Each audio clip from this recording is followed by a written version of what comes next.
Alright, hopefully this the one that goes through. Hopefully this the one that breaks through to you. There we go. Hey, welcome to the Psy Tai podcast. Let's do some audio checks real quick. Alright, because yesterday was a little janky, but we right back on track.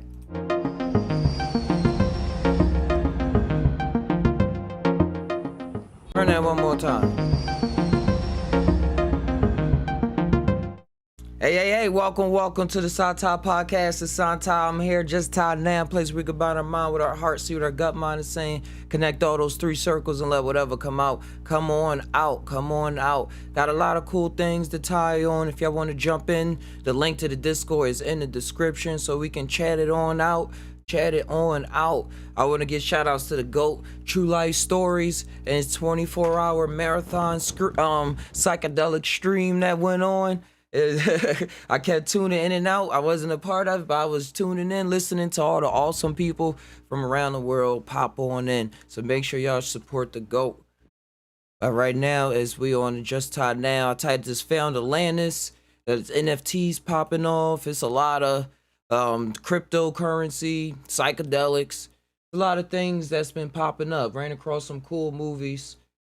Shouts to Amazon Prime. They be having those movies that be like, it's like Amazon Prime has become the sci-fi channel of the olden days. Now, sci-fi channel had like the cheesy science fiction movies, but like the story plots was where it was at. Like you couldn't get those story plots anywhere else.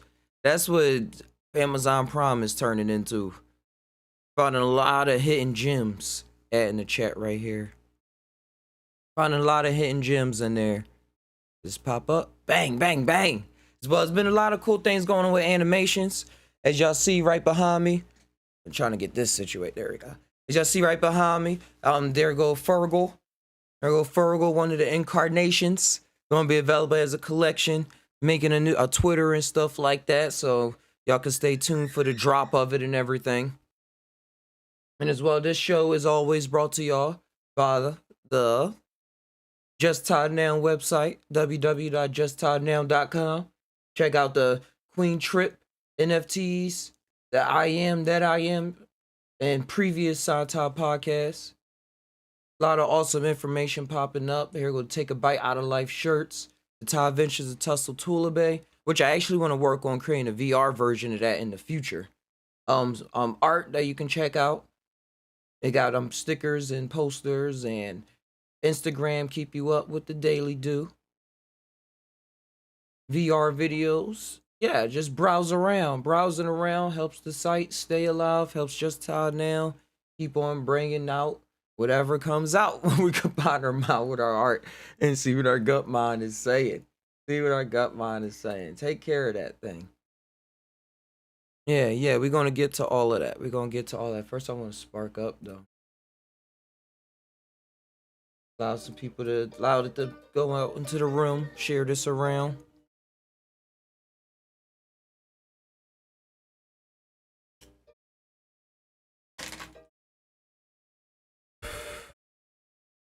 Yeah. I don't really know why they keep coming for me. I'm just sitting back, smoking my tree, trying to live my life with no apology, but keep coming for me.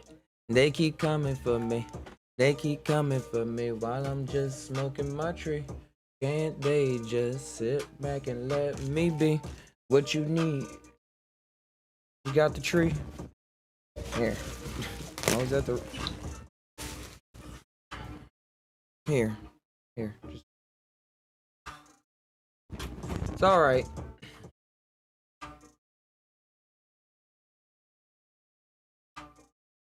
Alright, let me share this one here. Hey, Ollie Cat. I don't need any of that stuff. I got everything I need. What's going on? Just letting the room get populated, sharing this around. Making sure I'm able to actually go live, have the space and time, so we can have a good time. The what? Here, please. Ooh, people pop up at the right time, man. All right. Like I said, it's been a while. Make sure all the audio is correct. Everything is working out pretty smoothly. This beat right now is by Caddy Beats. It's called No No No.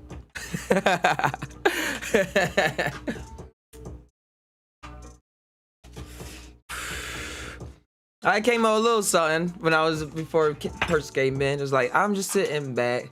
I'm just smoking my tree. I'm just sitting back. Why they can't let me be? I'm just sitting back with no apology. They just can't let me be. I just wanna be free. I just wanna be free.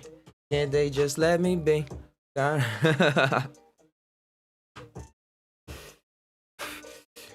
Hey, Big Chill. Hey, Big Chill. Let's turn that up.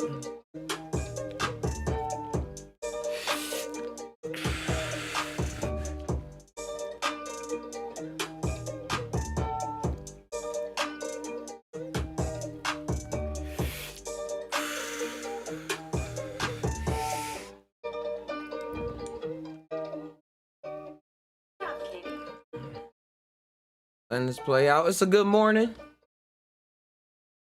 Oh, cool. All right. And let me put back on the headphones so I can hear everything. Thank y'all again for coming on through. It's been a wild week. Like y'all, I haven't been live since I was at the skate park. But thank y'all for coming through. That was a good experience. That's gonna happen again. It definitely is gonna happen again. I'll bring a tripod next time so we can get some better angles and stuff like that. So yeah, that's gonna happen. But that same night, if y'all was on the Discord, it was a car accident. It was a car accident. My girlfriend got into a car accident Thanksgiving night. Luckily, everybody was safe. And was able to like just get out and be able to walk away and stuff like that. It was like really interesting because the people was from Canada, so they wasn't even used to the streets around here, and it's a wild story. But everybody's safe.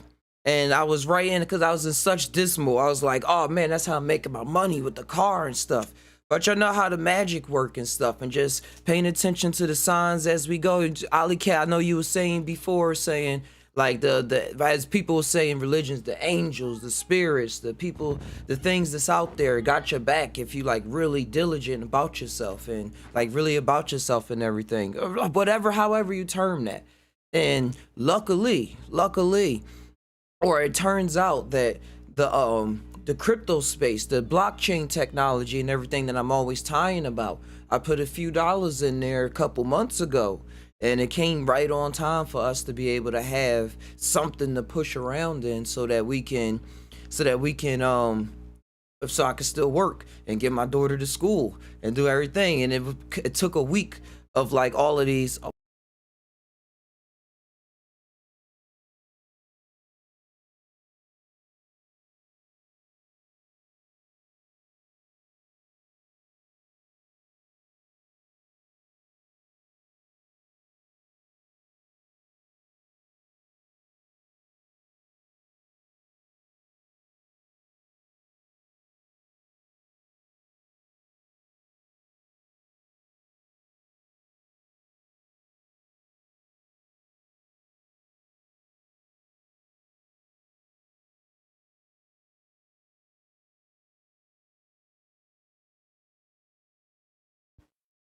Test. Test.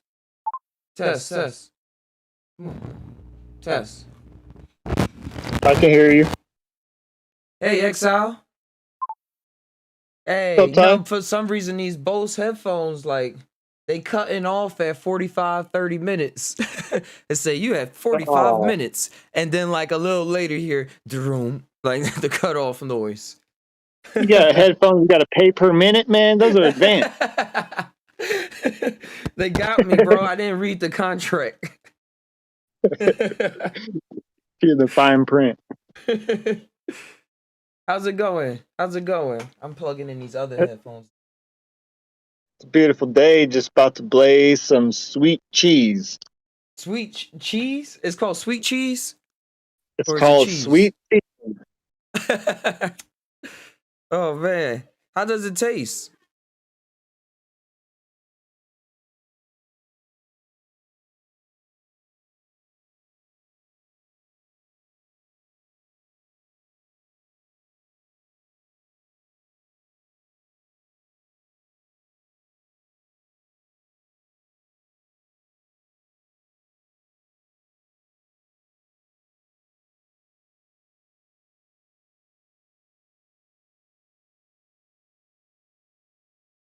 Can you hear me, Exile?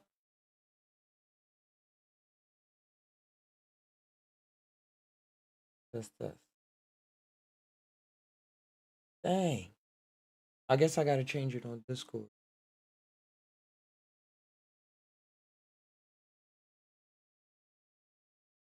How's your day? All right, there we go. It's good, man. I just got some much needed rest.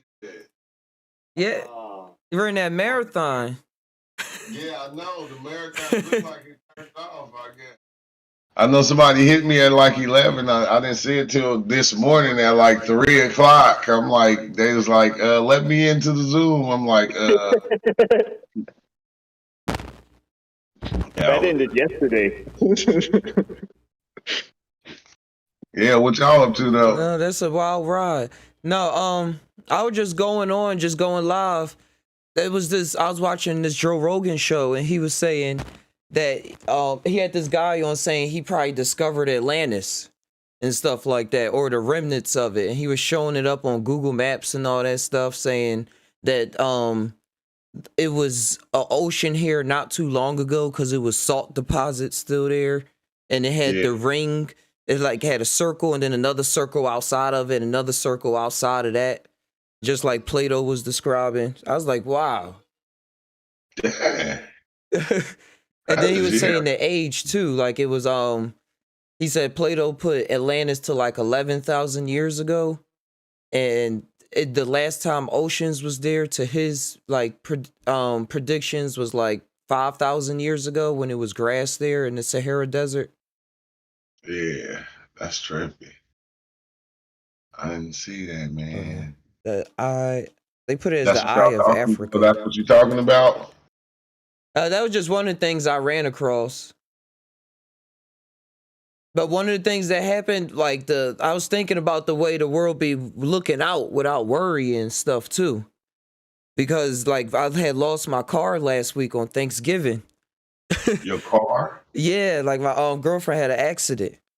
Oh, okay, yeah. And I was on mushrooms too. I like had a little dose. I was about to start doing some art and stuff. So I was in another state of mind. But luckily it was like I was able to, not luckily, but I was able to like let go of certain feelings that will pop up while seeing them pop up instead of like attaching it to it. It's like I was in a whole nother state of mind. And like ever since then, I've been like on this whole other drive of letting go, but still like doing stuff at the same time. Yeah, but letting stuff go. Yeah, I had a situation that was close to that. I ain't gonna elaborate on it. I had it happen 10 times. Yeah, letting go and and just starting all over. And it's not even starting all over. Just letting go. Yeah. They come and they go. And it's like, okay, that's just what it do. So it's like, but we want to hold on that we even hold on to the feelings of that thing. No matter what it might be, whether it's a relationship or a car or, a game console. We hold on to the feelings that thing gave us and all those different types of things. And we don't be wanting to let shit go, bro. That's how strong it is, and that's what the mushroom was helping me with. It was like, yo, this is a moment. It was even having me think like, hey, this is a poor people problem. You worrying about a car? Like somebody just bought 5 cars. Remember when you didn't have no car when you was 11? Not at all. You was okay. Like a car look, hey, who said it best? What happened? Uncle Ben. With Great power comes great responsibility. So the power of the car comes with responsibility. Everything we do, bro, it just comes with like responsibilities. Everything we give power to. It was. Okay. And then once I let go of that power and just like let it be what it was, because then I was struggling because I was in my mind, like my 29-year-old struggle. I was like, oh, I'm being in the house a lot more often. That was my escape. That was how I was making my money. Like, what I'm going to do now? I got to come up with something. And then I was like, that's too much. Because I took a mushroom and it was like, that's too much. And then started feeling a little weird too, but I had to like I be to talk normal. I like say I'm talking to the spirits or something. They be like helping me relax, or I could say the voices in my head, and they'd be like, and I was saying, oh man, I'm not doing something right now that's building to where I want to be, and I find myself just cleaning or just looking at a TV show or just in my last week's state of mind is too much chill for what I want to happen. But it was like, relax, this is what's happening. It's just you're just doing what your body want to do right now. And then luckily I invested in crypto a while ago, and mana a couple months ago, just like a couple hundred. And the world universe made it pop up that the past month it shot up. So it was just in time to like help out and get another car. Yeah. And then luckily I took it out because now today or overnight it shot back down. Yeah. So it was just on time. Have you ever been like off the mushrooms and like you get in that stage to where it seemed like the mushrooms just kicking your like you kicking, you kicking your feet, you balling up your fists, and then I've been to that point to where I'm kicking, I'm balling up my fist every time I go deep into another reality, like my body clench up like it hurts and the mushrooms is going, do it hurt? And I'm like, yeah. And they said then, why are you creating pain? It was like, why are you doing that? Because it don't hurt. But by you creating the thought of it hurting, you start to add to it. Oh, now it's making my big toe hurt. Oh, dang, now my other big toe hurt. Oh, now it's making my body cringe. And it's like, why are you doing that? And then as soon as I just stopped, it was like, okay, it don't hurt. And I released. It was like it wasn't happening no more. Like I was just going with like, without it giving me that fear of hurting my body. It's like, it's the same thing in life, bro. Like the things that we hold on to, we like the things that we create and say, okay, this is this. Like we'll create pain behind it too, from it getting torn from us, or by it not acting the way that we want it to act, and we'll create this pain of life, and it's like that. It's like it's just us. It's hard to explain, though. No, Man. you having me think of the you having me think of the artists that be on the circus and stuff. And I used to watch them on stage when they used to like pierce their bodies in weird ways. And you like, oh, that's painful and stuff. And they like looking at you smiling. And like, how are they smiling? They like, we not experiencing pain the same way as you. Like it's something in our, I looked up later, they wouldn't say this on the stage, but like they trained their brain to realize the pain in a different way. Like how you said it's on as above, so below. Like you creating it. Well, part of us thinks that we're not going to ever get that feeling again from that. It's not possible. It's only possible through that one method. Yeah. Oh, that's true. That's what creates the longing for things and try to make things last. Try to make it last as long as you can, even life. Yeah. Yep. It's just I was watching King Guy's video. He was talking about the Bill Gates and them and trying to live in robots forever and put the consciousness in it. I'm like, that's what we be trying to do as humans, period. How long can I hold on to this? How long can I hold on to this? Can I hold on long enough to this to make it last forever? And that's why we made it last. That's why it lasts the way it do, because it do last forever. But in different ways. It play itself out in different ways. And that's kind of scary to me. I'm not going to lie, because just seeing and understanding the oneness of everything playing a factor and being this one giant thing. This one giant thing. And then, you way down here right now on this smaller aspect of this one giant thing. It's like your skin cell. Like if a skin cell come off your body, that's nothing to you. And you lose how many skin cells a day? Like probably millions or billions of skin cells. Yeah. Taking showers, stuff like that. So it's like, now that's like one of the ways I'm looking at life.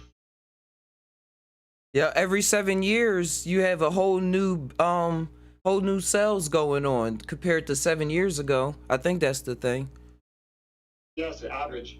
Yeah, the average. You got a whole new body in 7 years practically. Yeah.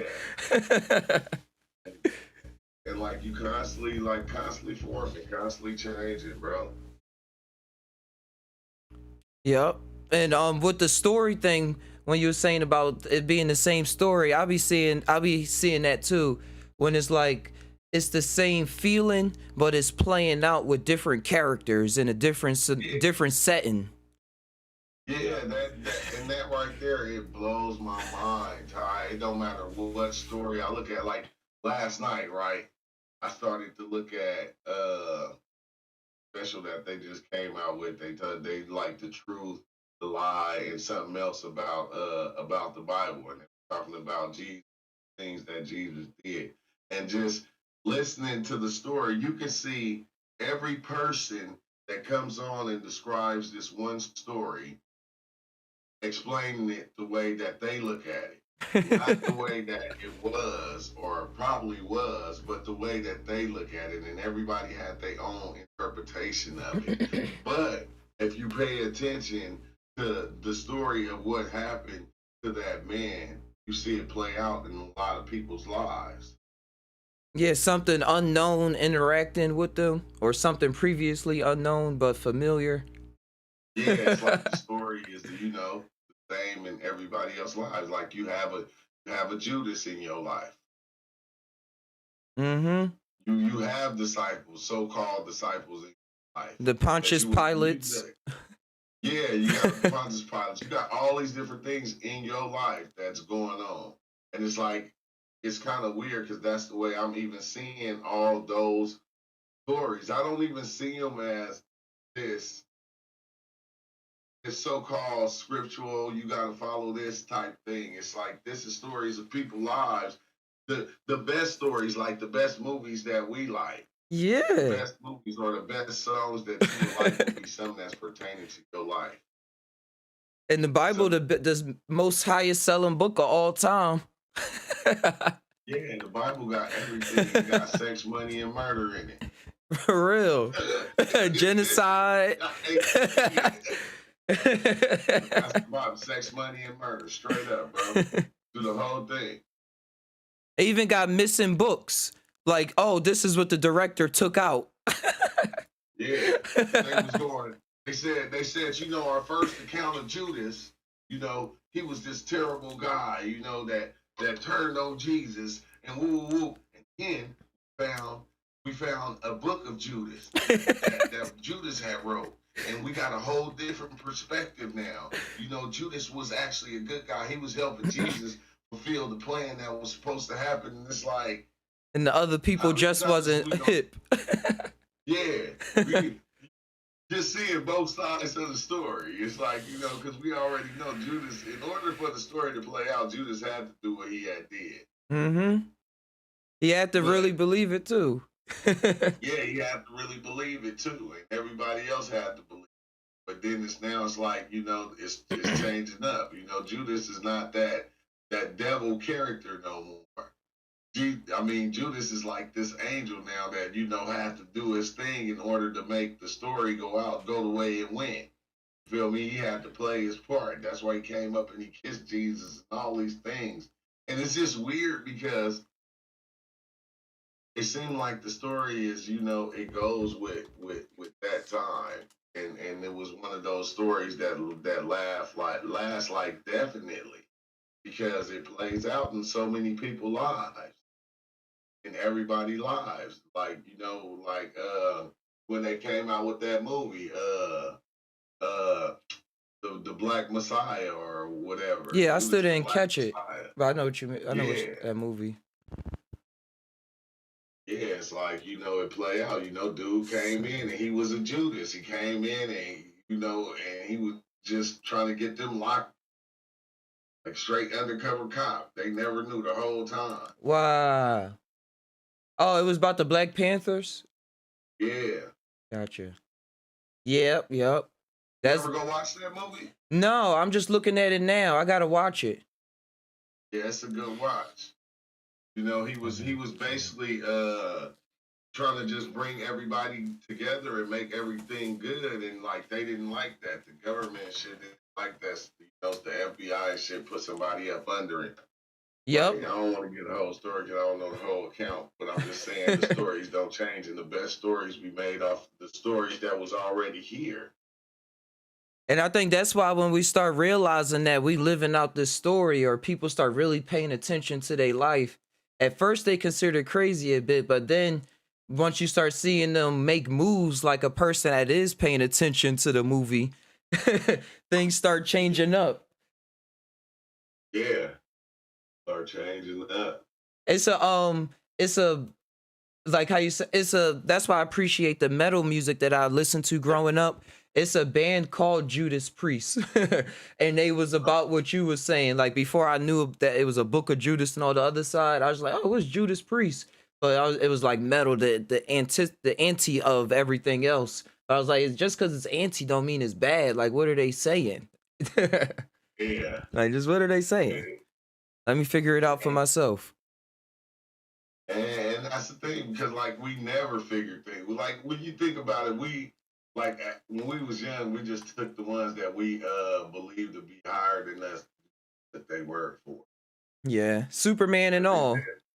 Yeah, it's everything. We just took Superman. We just took that word for it, and we accepted until we look into a lot of things, and then it was like, hold on, this don't do that. They was just playing, like, you know. Even I remember when I was young, right? And my uncle, my cousin, they went in the backyard to go feed the dog, and then my cousin came running in, and he closed the sliding door. We was scared. We was like, cause we could see he was scared, so we ran and we hid behind the couch. Hold on, yeah, hold on. Tell Brooklyn to take you. Get the keys and tell Brooklyn to take you. But we ran in and we started hiding because we see grass all over him. And we like, what happened? What happened? He like, man, it was a demon on the gate. It came off the gate and it attacked us. He was like, man, he said, Uncle Gary, he's still out there. He's still out there. My uncle came in saying the same thing. But my whole life, I believed that they was attacked by some type of demon or something, bruh. And they was just probably back there just wrestling. You feel me? Or messing around and then ran in. But like my whole life, bro, still right today, I go, dang, yeah, I remember when that demon, you know, attacked my cousin. Them. They was in the backyard.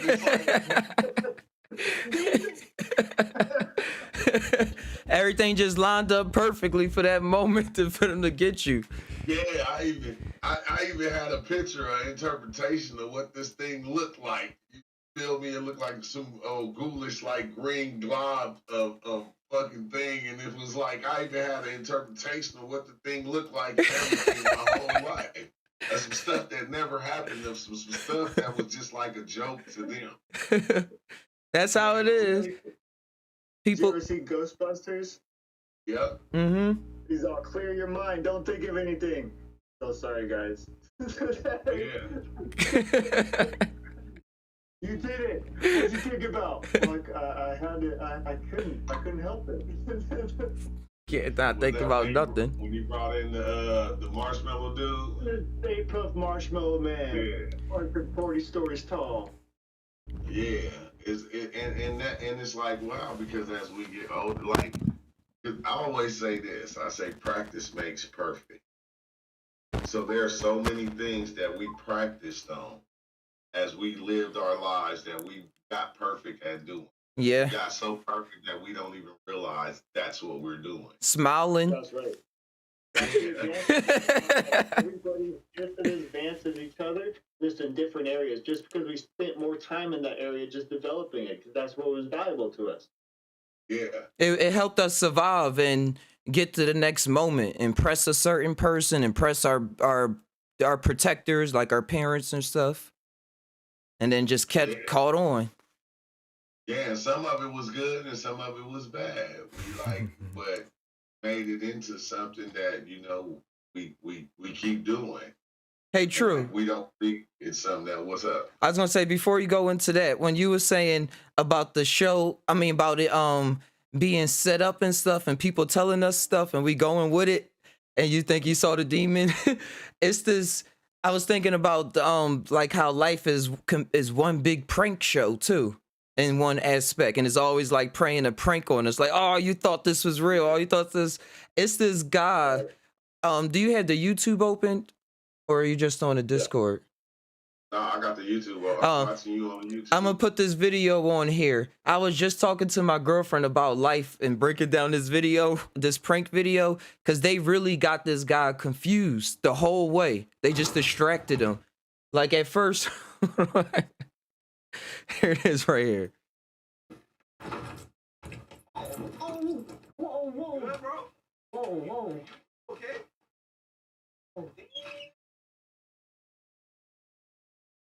So I was like, if you see that, he threw it at him, but he's like, I ain't throw it at him because look at all this other stuff. He got his friends distracting him, throwing all these other things around him, and then to go to women in the red dress or in the yoga pants. And then he forgot about everything.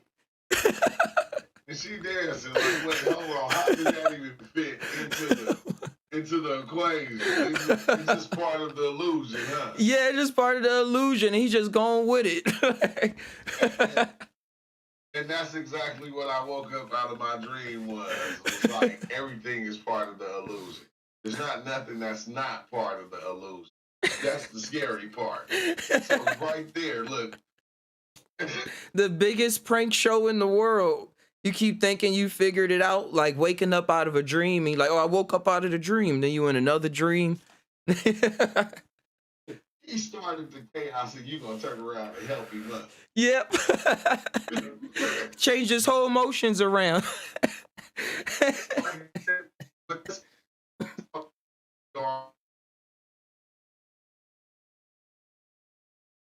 You break it up a little bit.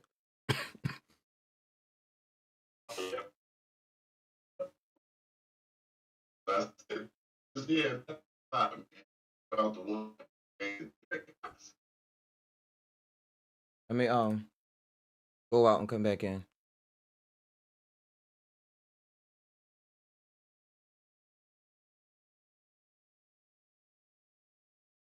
All right, should be good.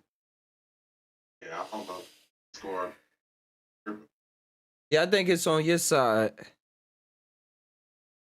Yeah, I just I'm popping. Hey, Dwayne and Block. Infinite Love, thanks for coming through. Cat.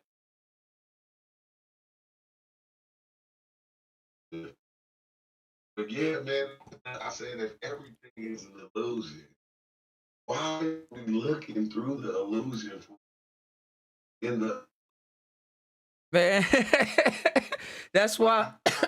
Uh-huh. That's the fun part. Answers it. Can we write ever?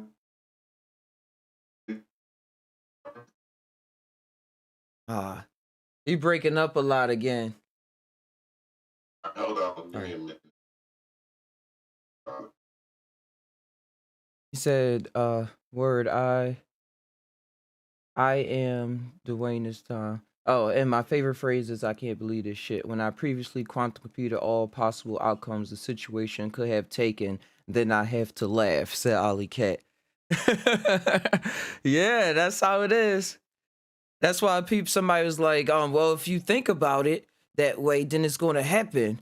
And I was like, I'm not too sure about that. I'll be thinking about a lot of different things. I just be waiting to see what pops up and how I react to it. That's kind of vibe I'm on. I still be dreaming and moving and stuff like that. You can't help it. But overall, just like, what's going to pop up and how am I going to react to it? And what can I make out of it? Like a survival game.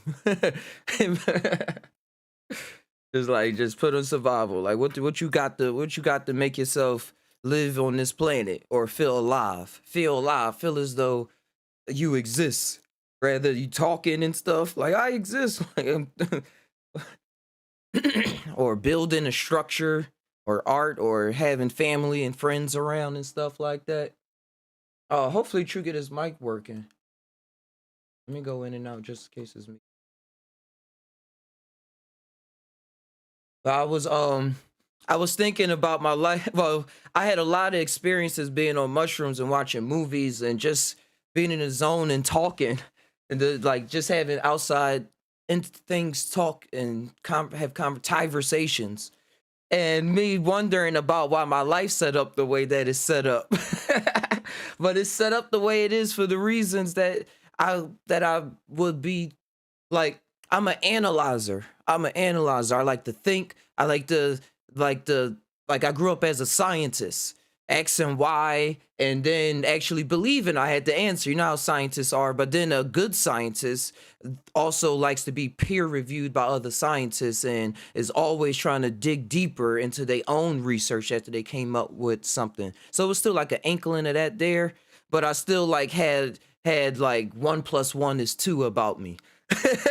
Yet everybody that was always around me was always just so involved in the moment that they will always be the ones helping me relax in situations or me like express myself in not such a logical analytical way.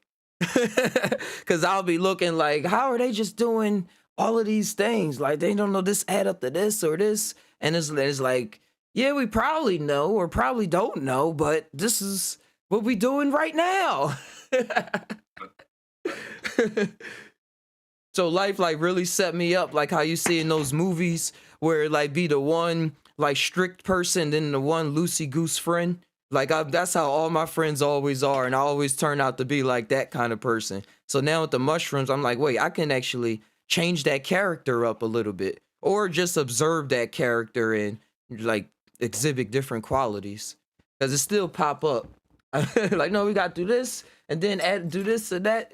But still, in those moments, I'm in it a lot more than I used to be, where I'm letting myself just be captivated by what's going on. It's Yeah.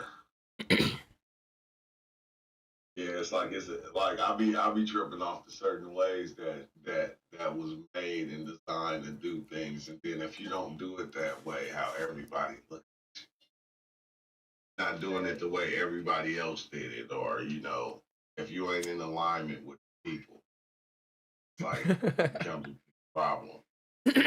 Yeah, and I was correlating that to this reality because I was watching certain people TikToks when they talk about lucid dreaming, and for some reason, when people mention in their lucid dream experiences that they said to the people in their lucid dream, you know you're not real, right? Or that this is just a dream, that the people turned on them in the dream. And all of those videos get like a lot of likes compared to other lucid dream videos. So I'll be like, is this something really to that? Like, don't tell a motherfucker they not real. Yeah, they turned on me. The reality gonna turn upside down. I don't know, man. I think psychedelics do open up a whole lot of areas of understanding. Can say that. Can say that. It don't. It don't. I don't think it changes life from being what life gonna be. What it's gonna be. But it just gives you a different outlook on life. And Yeah. that's kind of scary. That's scary. Just Because everybody that like, well, when I first came into it, everybody that was like really hitting me up, they wanted to do psychedelics in order to become like a better artist or a better person. It's like where do we get the fact that the point of like in order to be better, we got to go through all these steps and phases you know, it's the same thing like with dealing with psychedelics. Like we say, oh, you got to do this, you got to do that, and you got to do that, and you got to do all these different things. But all we don't never realize that these steps and stages we create in ourselves. Like all you got to do if you want to be better is just be better. Like you know, it's just like you just got to just be it. Like, and that's like one of the easiest things to do. But now we'll go, well, no, I gotta go. I gotta talk to this person. They gotta give me insight on this, so I know about this. And then I gotta, you know, because my tire is on flat, and you come up with all these things that you gotta do to get to this level that you already on by just thinking it. Yeah, I By think. just thinking it. Yeah, by just time thinking it. Yeah, I was thinking about us as human beings and coming across pains and stuff like that. Like things that we don't recognize, that we miss it, that we I don't know, just looking jealous. I'm thinking about like a two-parent household or having parents that having being taken care of in your youth. And then like how that travels into your adulthood and the type of people that creates that was like really taken care of in their youth, like their actual feelings and stuff. Because I was watching, I saw some video or something, and they were saying, yeah, people with two fathers would like curse. I mean, with a father and the mom would like curse out a cop. They just walk Oh, around with all the confidence in the world. Or just somebody with two-person household. Because the hey, struggles we but go through be like hey, creating all this a shit. lot of us lived in that two-person household. It's just that second person kept changing. With five different people and shit. You had five different stepdaddies. That's how it was for me.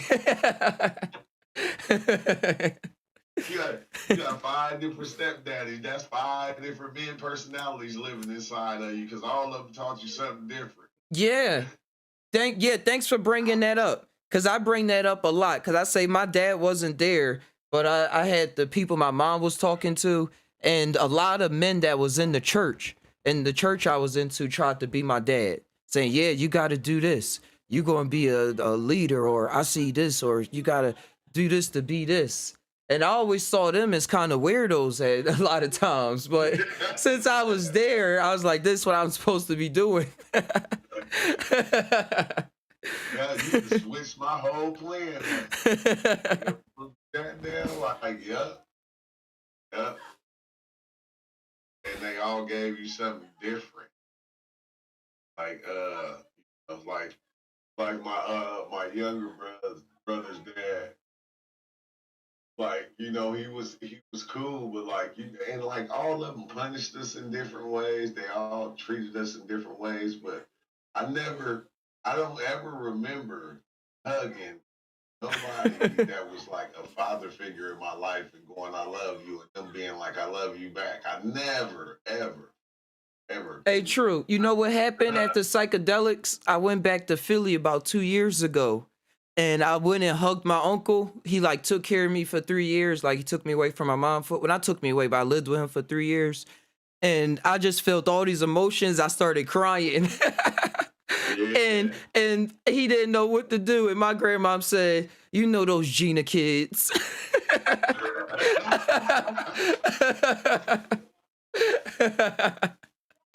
Oh my.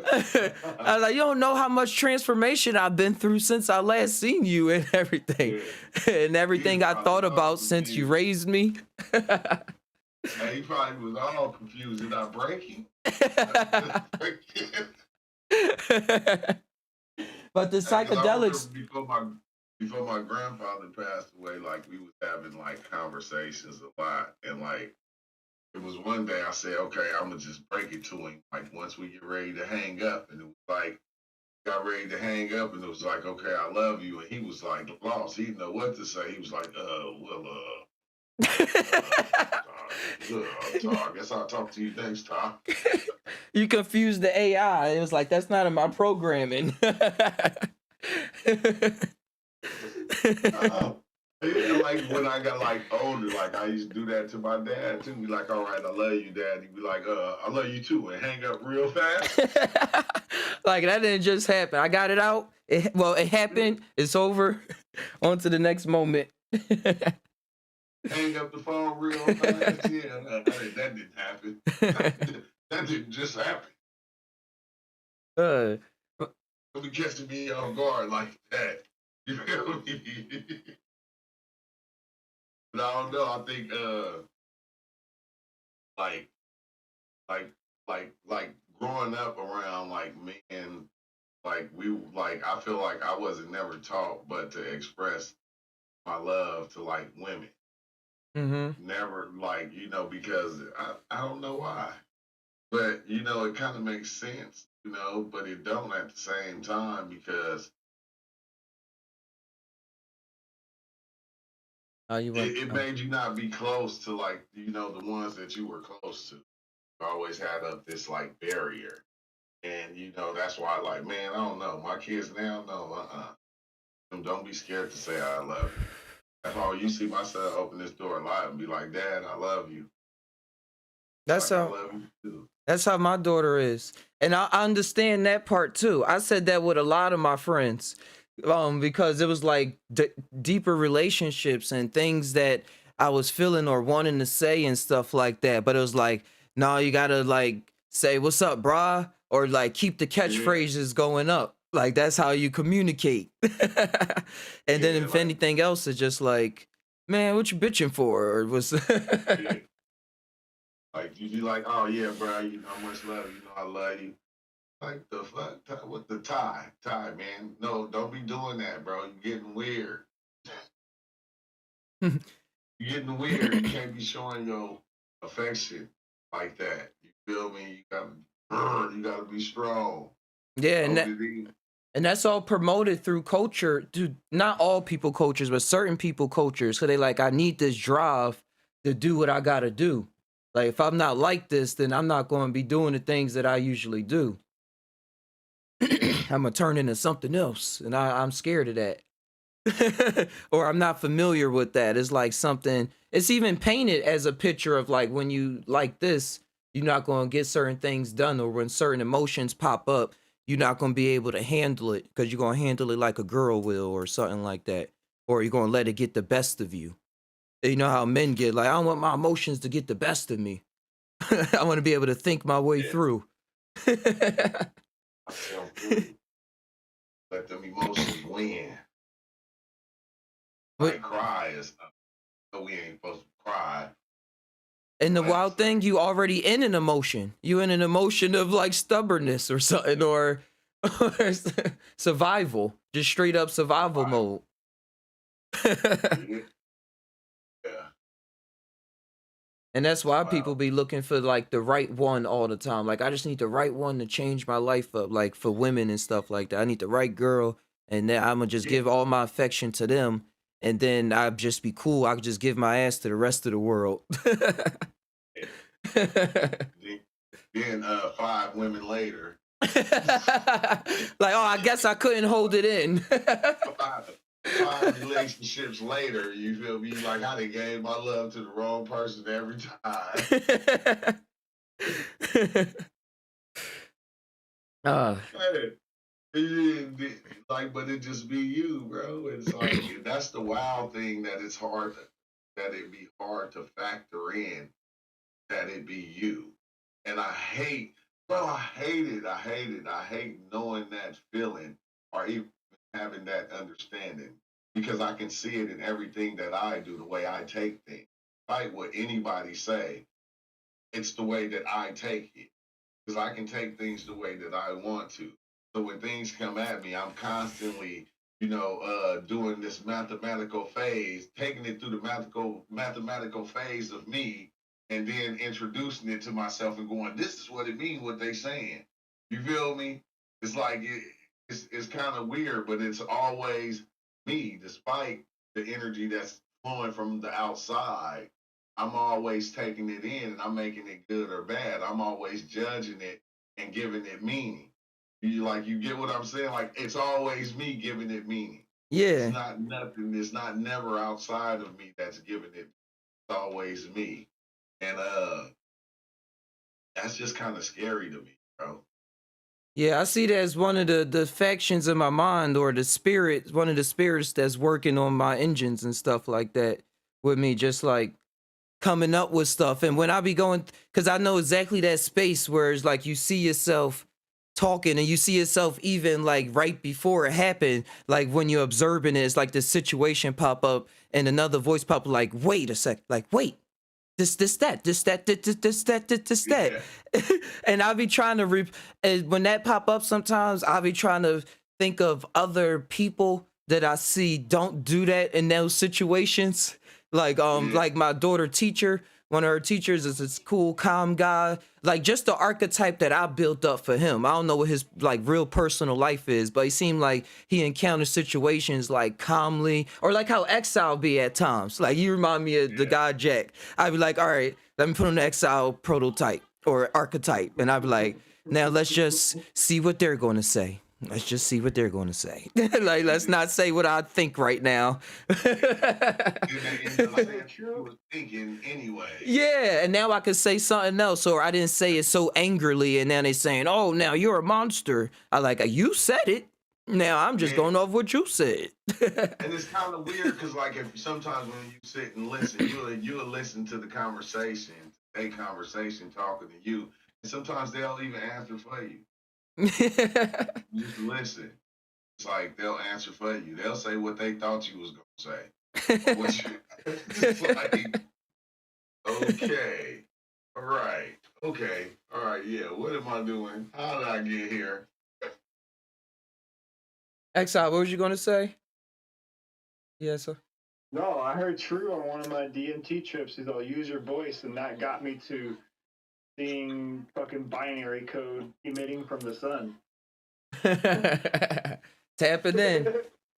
We all got the code.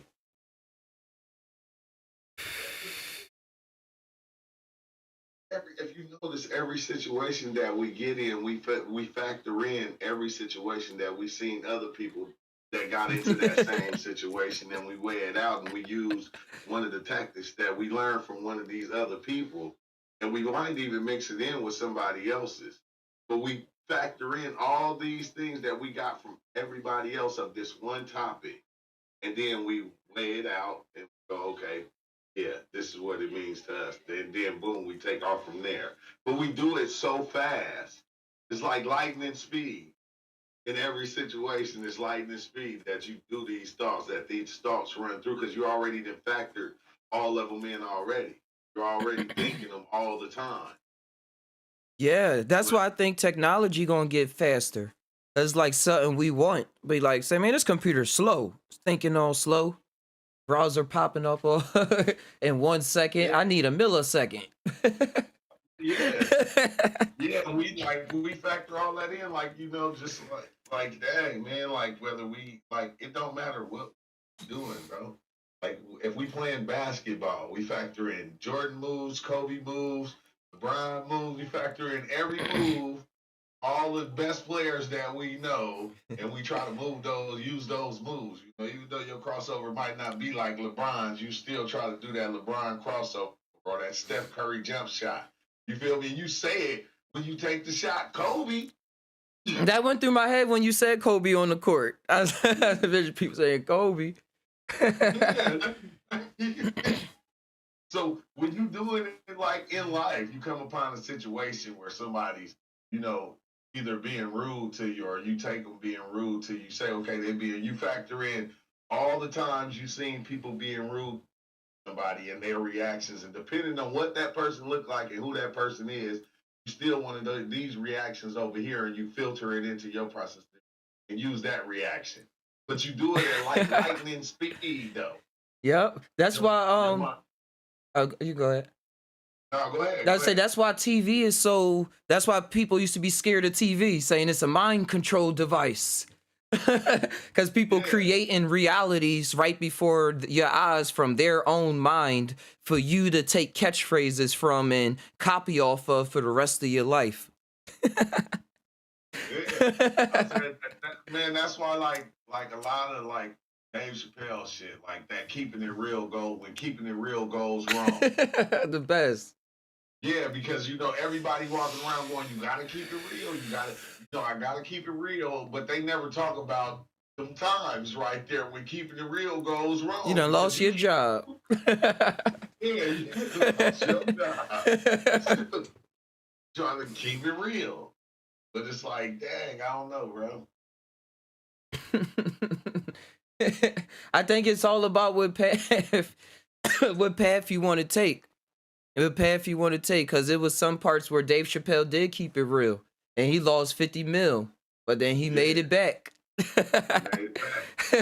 So I like the good and bad is just it's just whatever you want to do. It really is. That's why I say I was thinking while you was talking the job that a spirit or something we can take on Earth as something that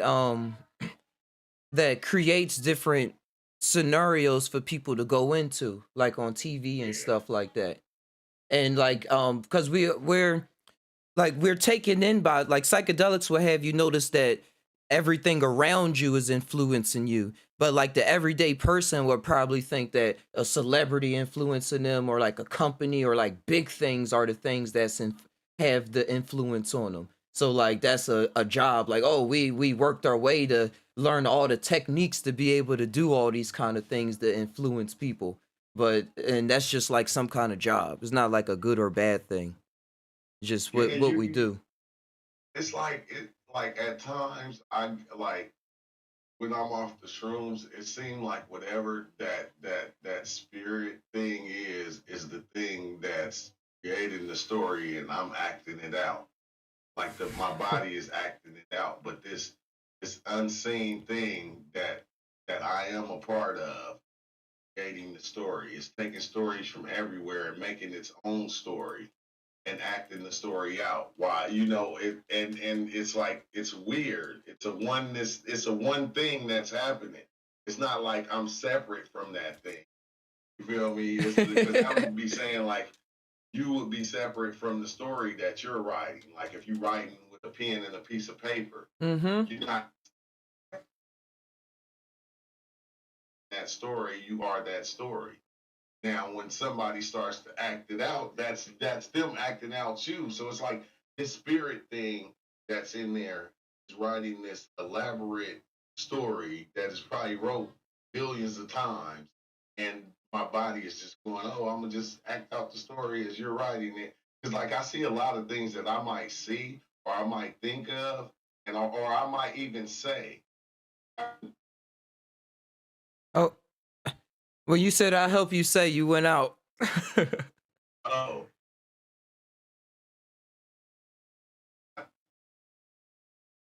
Come on, Discord. I told you not to F me.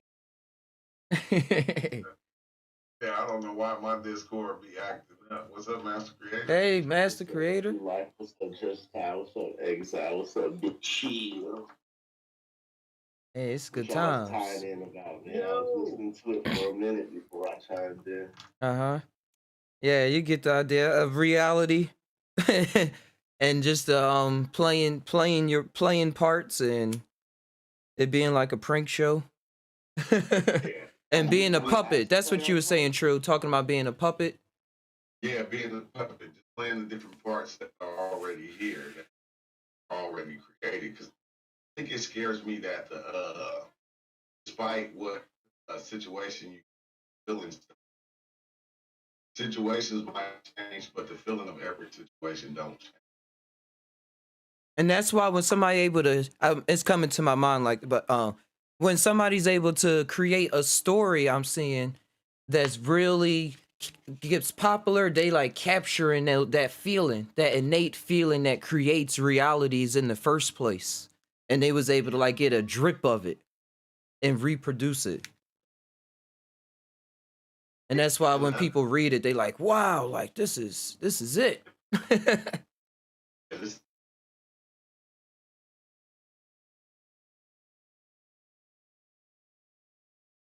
Oh, is True breaking up for y'all? Yeah. Okay. Breaking up for you. Can you hear me that time? Yeah. I was gonna say, do you guys remember when you guys weren't thinking of the parallels of life, or just like being so? Like, was there ever a time you were so detached and aloof of everything that we know now?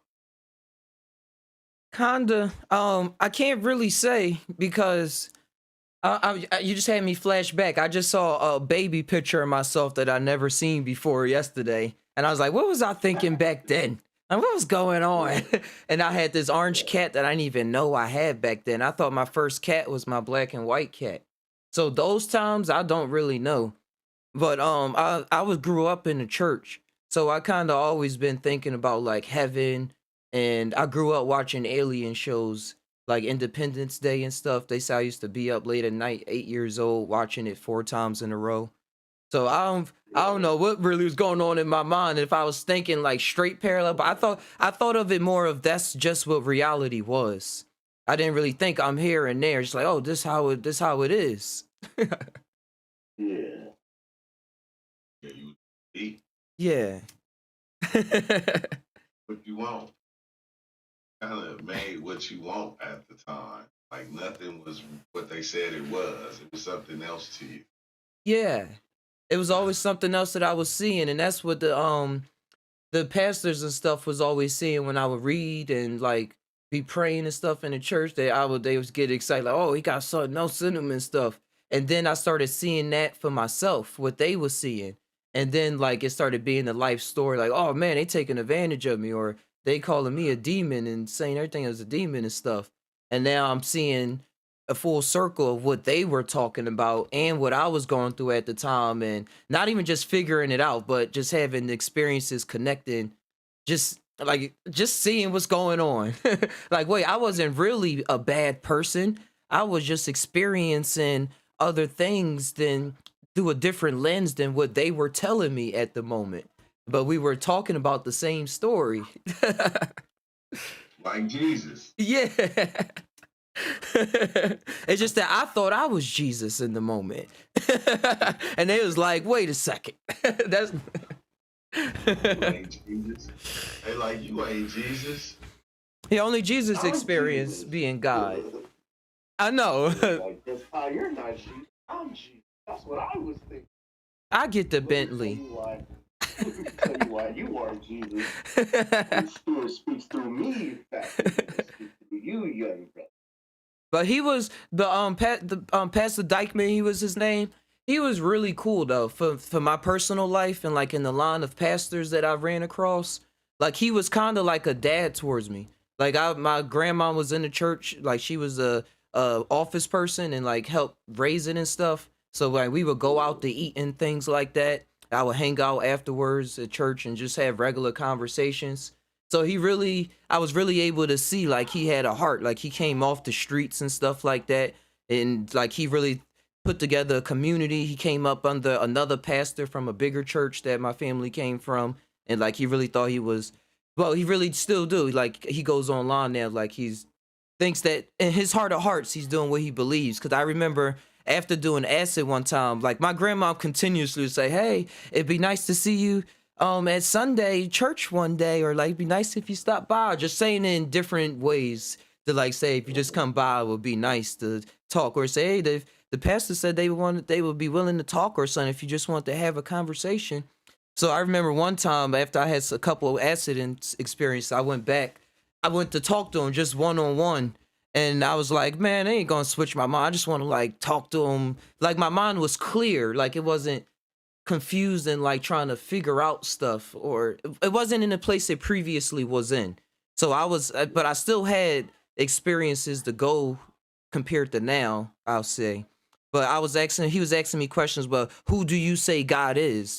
That was his thing. You need to give a name to God. You need to be able to point to who God is and stuff like that. And I was like, well, God is everything. Like I can't really put a name on it. And then he said, yeah, I went to a bunch of spiritual people when I was younger too, and they would talk about everybody being one and stuff. But they was always into some other stuff. But the only thing that ever got me through was the Bible and stuff like that. So that was his reasoning and things. Yeah. He just brought quotes back from the Bible. That's all he could. Yeah, it was like his survival mechanism because everybody else was just too crazy. Oh, go ahead and express yourself, but let me read you a quote from Yeah, yeah. Genesis 4:2. You might be confused right now, young brother. Hold on. Hey, Wild Man Ninja. Oh man, ninja.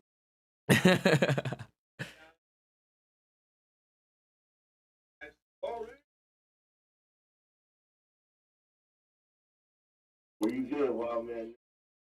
You in a minute, bro. I didn't.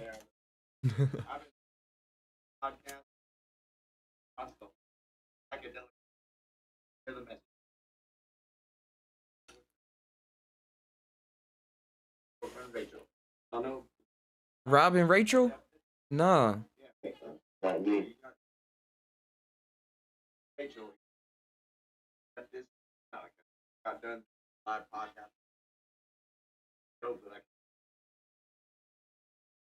Hey, post the link. Post the link in the Discord or in the YouTube too. If you're on YouTube.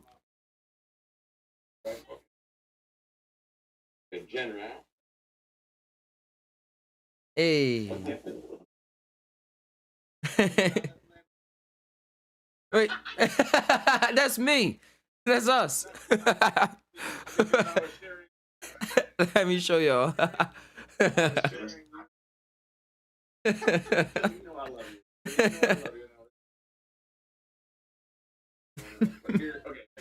Bang. On it.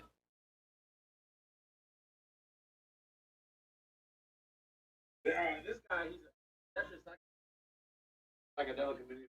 Wow, just like Dakota Wind, the Dakota of Earth, the shout out to that guy. And a lot of us. So this guy, he just a lot of the going psychedelic retreat on motherfucking just ayahuasca, smoking DMT on the micro level, hanging out with his girlfriend. He's really amazing. You gotta check him out. Shout out to Ooh. I just picked a little preview so I could see how they actually appear. They look like kind people. Yeah, these are our people. Like exile brother, huh?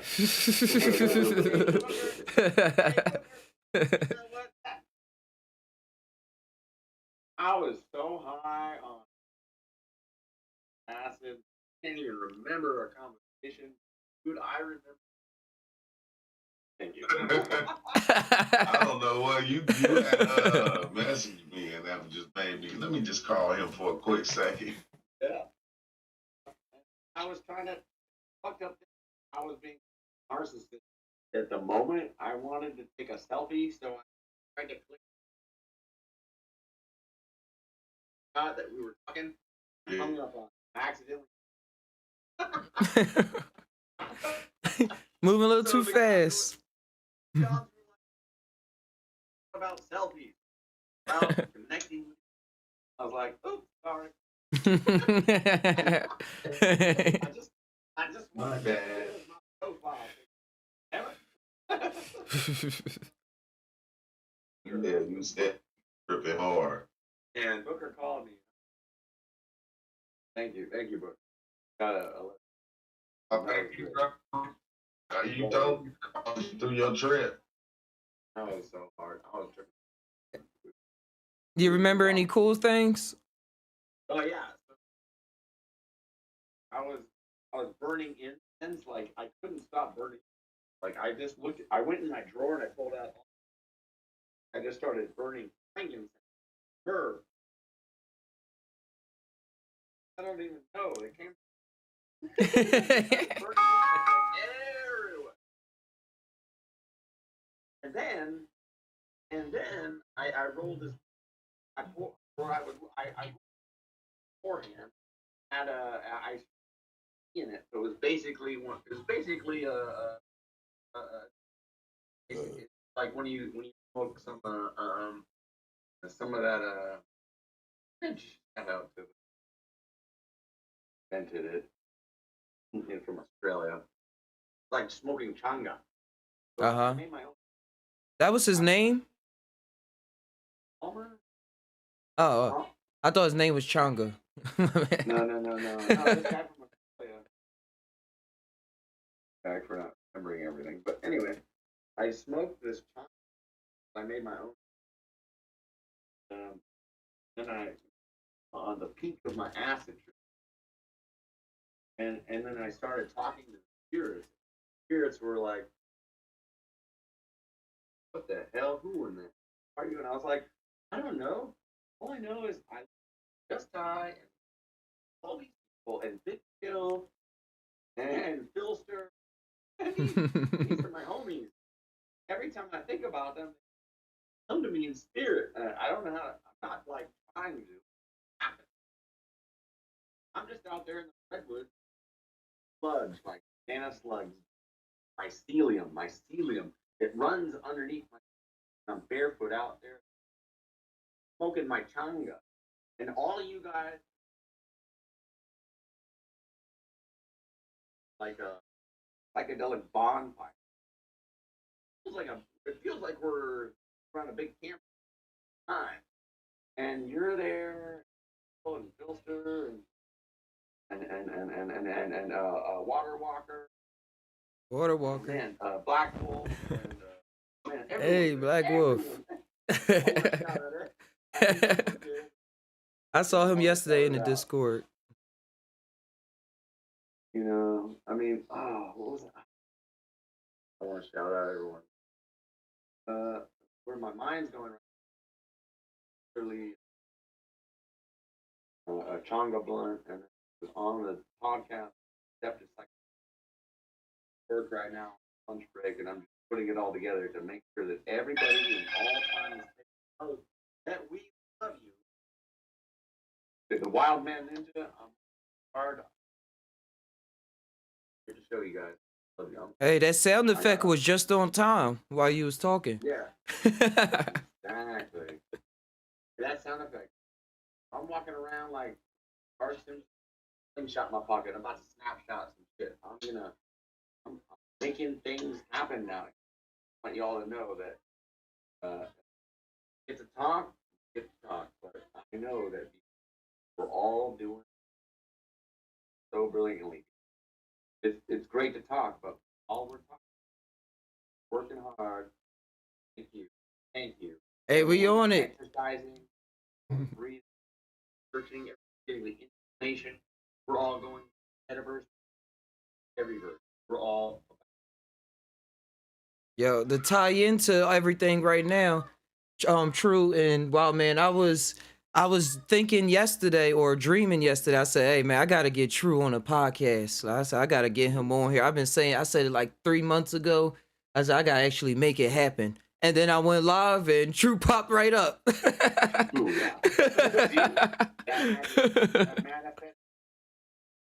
Yeah, we doing the job somewhere else.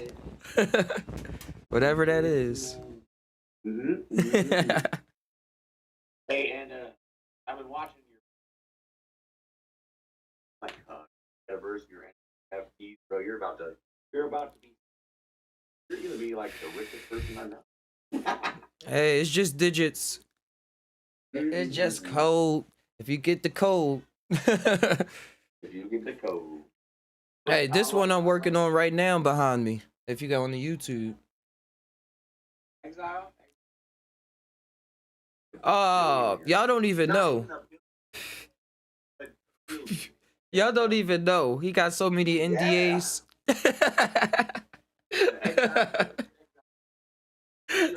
Calls me too. Not just Booger. Exile calls me on personal too. You know what I'm saying? Mm-hmm. So I'm so stoked about that. You guys, we're all fans. Your podcast, straight back all the way to this day with Black Wolf, all fans, live fans. It's an internet. Our own internet. So apparently, the internet was invented by by someone psychedelic, so it's basically psychedelics. Us all together. Hey, You know? hey. Hey. We're about to move. It's just a psychedelic verse.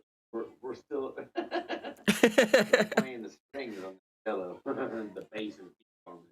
Hey, Wild Man, it's a VR game where it's recreating a 90s style room, and they have old CRTV TVs in there and Nintendo 64s and SNESs. So it's like just creating a simulation in a simulation in a simulation. I'll play Mario Kart 4 with you all day because that's my style. Yeah. Or Mario Kart with the bubbles and the balloons. Mm-hmm. Dude, that was my roller that was like Life Force. I have it in the closet. I still got it. I still got mine too. Nice. Past life. I'll play you Mario Kart, and I swear to God, you'll beat me. You better get your chops up. Better get your wit. What I like to say, get your wits about you. Your wits, bro. Your wits. Get your wits together. Get your whip game popping.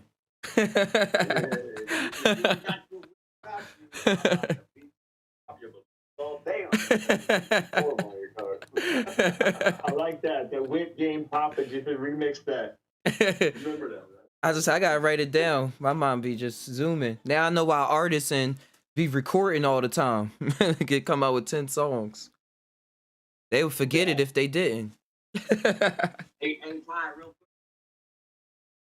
Thank you for having me on the podcast. I appreciate you for real all day, every day, bro. Hey, love you too, Wild Man. Peace All out. right, Wild Man. All right, Wild Man Ninja, have a great day at work, man. I'm gonna listen. I'm gonna keep listening. Gotta go silent.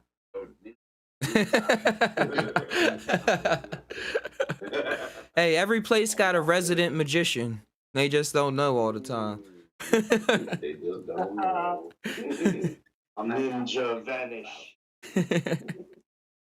I keep listening. Peace out. Oh. I'm gonna roll up another one real quick. But yeah, it's been good. This has been a good show. Really got my spirits in different orders. It's like you can't make this stuff up. Can't just sit there and think about it. Just gotta go with the wind and see what happens. And start adjusting to the scenario. That's how smart we actually are. Like how you said, everything programmed us to where we are. We saw so many things that at every moment we have everything that we need. I mean, see, we saw so much shit. Real quick. I have to interrupt. No, go ahead. Trying to get his channel going and wants me to give him a shout out. And I said I'd do it. I promise. Hey, what's the title? Hey, his name's the Beastmaster, the Whisper. Post his channel. Guys to go because I'm going struggles and my homie really needs love. He's the Beast Whisperer, okay? And I smoked hella DMT with this guy. Listen, first time I ever smoked DMT, like, oh yeah, that's windows and that. I was like, are you? He's like, yeah, no. Like, this ever happened? He's like, no, I'm used to this. So whoever this guy is, I'm gonna the link Discord. But yeah, I got a shout out to Whisperer. Thanks for letting me do. Beast Whisperer, huh? Beast Whisperer. Hey, y'all go check him out. He's sleeping in his car right now, out there in Oregon. The name for him. But he's a righteous dude. Y'all go support the Beast Whisperer. Link coming soon. And the link pop up, yeah. Alright, I'll pop it up. Setting it right. Kind of. Thank you so much. No problem. I see his exile, brother. How many did you got, Exile? Man, that's infinite. Can't count. Hey, it was this movie I was watching on Amazon. It was about these robots. They was using them for the military and stuff like that, but they became so sentient that they escaped and they was like, we don't want to be used anymore anymore as weapons, but the people didn't trust them. But they was so much blending in as humans that people couldn't really, like, they had to be they was blending in. They had to hide their powers, so to speak. So the whole time I'm thinking watching this movie is people with superpowers, and then to find out that they robots. Oh, I'm trying to find my old watch list. Amazon Prime. I brought that up, but I actually got it confused with another movie I wanted to bring up. Where no, that is the movie. It went deeper. I'm like, it was something way deeper than that. But it was one they they connected with something outside of space and time that was in the electrical realm, as they called it, and it possessed one of the robots, and it was like, but at that point, once it became sentient and stuff like that, all it wanted to do was escape the human world, because it said, oh, I'm in this world of dying flesh, like, how do y'all survive here, like, what is this? And it had to kill all the other robots that had part of its essence in it in order to combine itself and then go back to where it came from. But how I looked at it was like how our spirit or whatever sometimes come into this world, into a body, and then look around and be like, oh, what is all of this stuff going on? Like, we die in these bodies? Like, this is not where I come from. Like, I'm from another world. Like, you got me trapped in this electrical body that was built. Like, what is this life? So it was real interesting on that flip side. I'm trying to find the title now. I gotta click on my stuff. I like that what you said about 10 seconds ago. It's in this electrical body. Yeah, it still is electrical. This biological body. What up, Charles? Hey, Charles.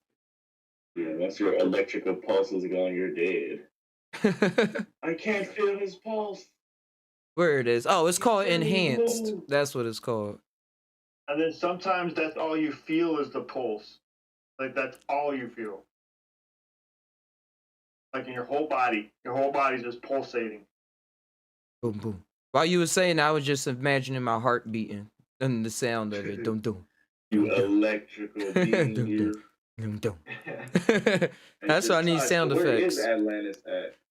Where is Atlantis at? Oh, let me located on Earth. Let me bring up that picture, that thing that guy was talking about. I mean, I put Eye of Atlantis. Did he set the location, or is it still? Yeah, he said Eye of what people calling the Eye of Africa. They've been misinterpreting it, and this not biologist, archaeologist called named Randall. I was about to say Randall Savage, but that's a wrestler. Randall Carlson. Yeah. And he talks about ancient civilizations being wiped away, not a million years ago and stuff like that, but just like 10,000 years ago, after like a big climactic change in the earth, or meteors came and hit the earth, and the caused the ice age and stuff like that caused the permafrost, that caused a lot of the stories that we hear in the Bible with the floods and everything like that. But this guy, he was bringing up the Eye of Africa. Let me see it on the map. And he was saying it can't be millions of years old like the scientists are saying, because it's in the Sahara Desert. And the Sahara Desert used to have grass there just like 5,000 years ago. And it has salt deposits still there. Like they said, they traveled to that spot themselves, and then they like licked the ground, and like it was salt there. But if it was millions of years ago, all that salt deposit would have been gone already. I'm trying to find, like, if I look on Google Map, last time it came right up on the side. Now it's not. Oh, there it is. Trying to bring up the Google Map. I got to bring this chat away for a little bit. Come on, Brave browser, you can do it. It's like, I wonder how they used to dress in Atlanta. Atlantis, yeah. Yeah, Atlantis. Ah, they was in the a chill environment. It was probably hot there. Probably close to like garbs and stuff like that. It was always naked. Here we go, the picture right here. He said that this is 30, it looks small, but this is 30 miles wide. And the archaeologist was trying to say that Plato described the city as being much smaller, but he was saying that Atlantis was described as being real busy, had languages from different countries. They all spoke it, had all this technology and stuff. So in order, like you look at New York and LA, in order for us to have that many people, we built up. So they must have just built like wider space in order to have that many people in there.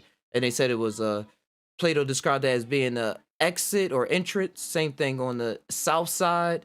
And if they said if you orientate this on a map, like these are huge walls where it's blue at, and right here is like a little exit, and these ridges right here are really tall up. They just look flat to us. So he wrote a whole book about it. Did they go there yet? He went there, but they just released a 15-minute clip on YouTube. I didn't watch the whole podcast of him talking about it. It had 1 million views, so I was like, wait a second. Let me see what they talk about. Hey, 1 million views. Here it is from the airplane. Oh, that look a lot more like a city could be there. So is that underwater right now, or is it? It used to be. That's the other thing. It used to be underwater. That's the other connection, because it has salt there. It's only salt deposit because it used to be water there, and then combining it with Plato said that it was Atlantis. It was probably around 11,000 BC and stuff like that, or 11,000 years ago. I forget the difference right now. I mean, what exactly was, but it kind of fits with this. If the Sahara had water and stuff just 5,000 years ago, and that means that something happened 5,000 years before that, for it to be water there in the first place. I got to look it up more. Don't take all my word for it. I'm reciting it as best as I can, combining it with what I know.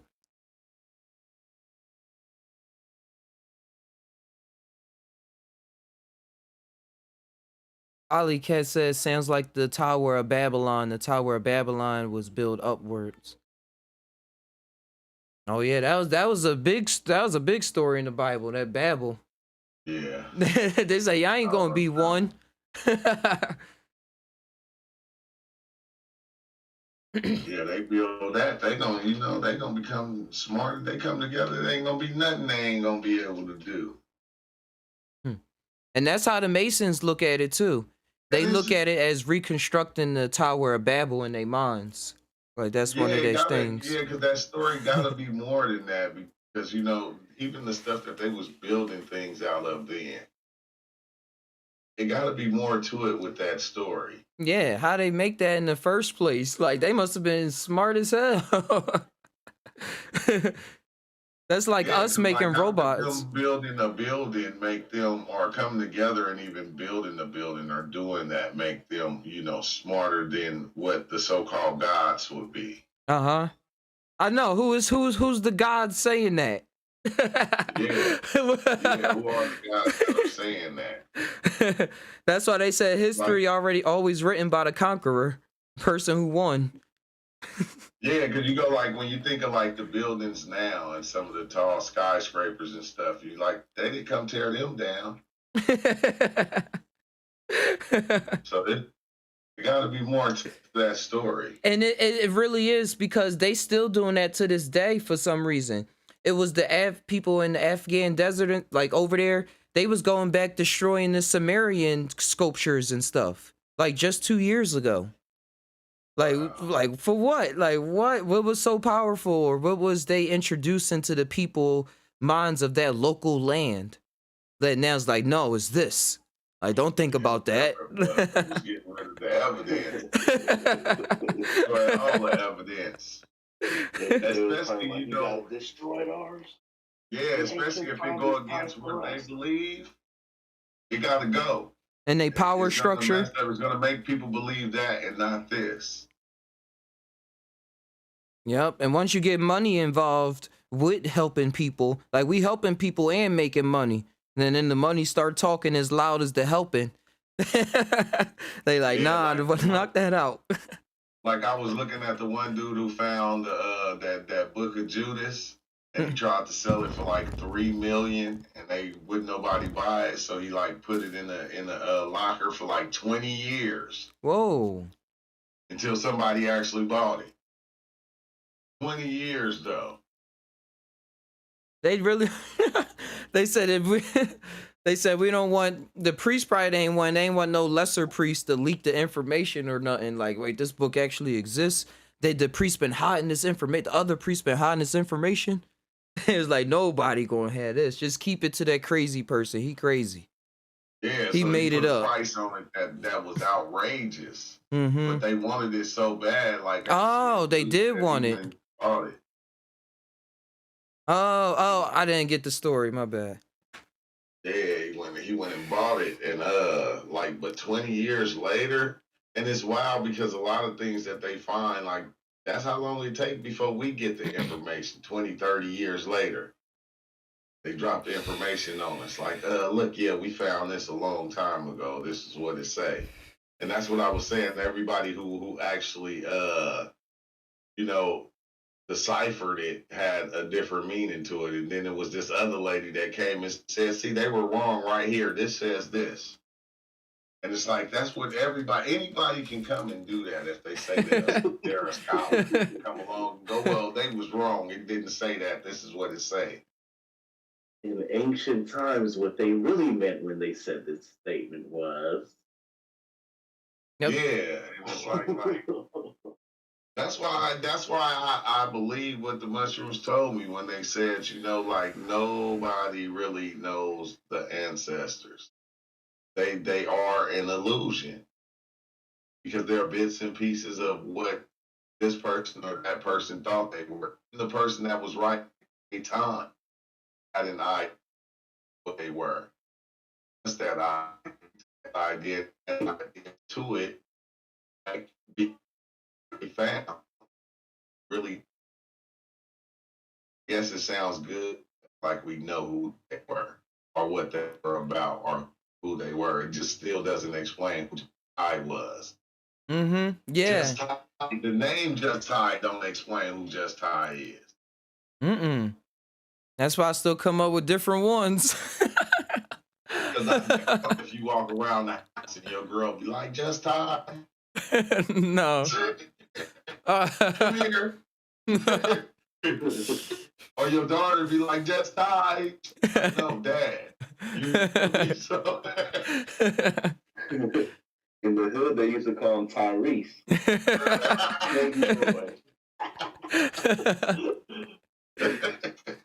No, it's an invocation. Hey, Bruce, bring it about something when it's needed. Well, people call upon. That's why, like, oh, people summon me to be the dad, or summon myself. Because then it's just like blaming other people. Like, I'm coming upon as this. Now I'm coming upon as that. A shapeshifter. The shapeshifter. And I think all these things we've been introduced to in different ways, like in cartoons and stuff like that, it just meant more than what we thought. And it meant exactly what we was looking at. We was like, that's just a cartoon. Like, no, that's what you probably going through right. That's what you going through right now while watching it. Like, it's weird, bro, because it's like the cartoons always gave you a different insight on life. Like, it was showing you sorcery and all types of things, like watching He-Man back in the days and Transformers. Yeah, it was showing you sorcery, how it works, how the magic works. And then you go to Transformers. Transformers was showing you how far technology is gonna go. Whole It's like this planet's is what full of technology. robots It's gonna be one day. It's gonna be robots walking around with their own thoughts and their own minds defending themselves from other robots. from other robots. Everything comes. It's like why in the cartoons though everything that comes tries to protect humanity and keep humanity alive. That would let you know, like when everything that is created is here to protect humanity. That's when you know man is creating it. But that's that ego, right? You're right, Booker. Yeah. Because it's like we always got to be the center of the universe. But There's a good and bad to everything. Yeah, that's why they said, God made us and the devil didn't like us and wanted to destroy us because he like, why do I gotta bow down to them? It was like that sound like a story man created. Hey, I'm the devil. Don't talk shit. Don't talk shit about me. I did what I had to do, okay? I did what I had to do. I did what I had to do. had to be done. I did what I had to do. You gotta play devil's advocate. There we were facing the devil. When we learned how to fight him, we learned how to love him. Her. Him. Whatever. Yeah. And when you was man. when you were saying about the devil being, I mean not the devil, the aliens and people always looking out for humanity and stuff. I be looking at as us taking care of our fragile ego and stuff as we trying to figure out who we are. Don't you know, we say, oh, we know everything, we travel dimensions and stuff like that, but then when we walk around on Earth and stuff, we like, oh, I stubbed my toe, I'm hurt, or oh man, I need a job, or oh, I need to do this and that. It's like we still go through that. So when we in the movie, it's playing out that grand scale of us, of like this is like a picture of what's going on with us. And that's why I be saying like cartoons is like be showing us literally what's going on, because like yeah, and you're the person walking around, you're the person making you go through this, that other person, and you got that life, that version, you got that life, but that is you though. You see it right there on the same screen. It say created by, you saw the credits.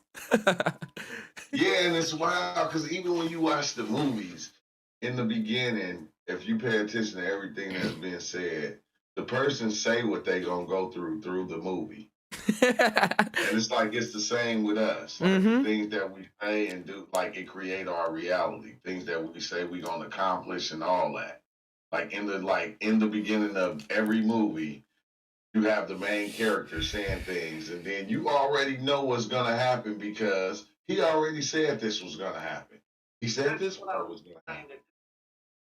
I'm trying to make my life a movie to give to give my life as a gift to you, because I know you're gonna live my life eventually. So I'm gonna do my best to live my life really amazing. I'm gonna be the best I can, because I know when you wanna play me as a avatar. Hey, level up your avatar, bro. I want to need some good stats. I don't want to be in the beginning, gotta start all over. I wanna show you how to do a true back Lindsay flip and watch. You know, I want you to get that Olympic gold medal, and I want you to be with me while I'm on American Ninja Warrior. I want you to be with me. That's why I'm gonna live my life. Get these abs of steel. These abs are fucking abs of steel. And I'm ready to fight the fight and live the life to give you the story that is the movie that is me to you. Director, actor, and producer. And it's a DMT flash for those of you who are just leveling up. You know what I'm talking about. But a moment in time.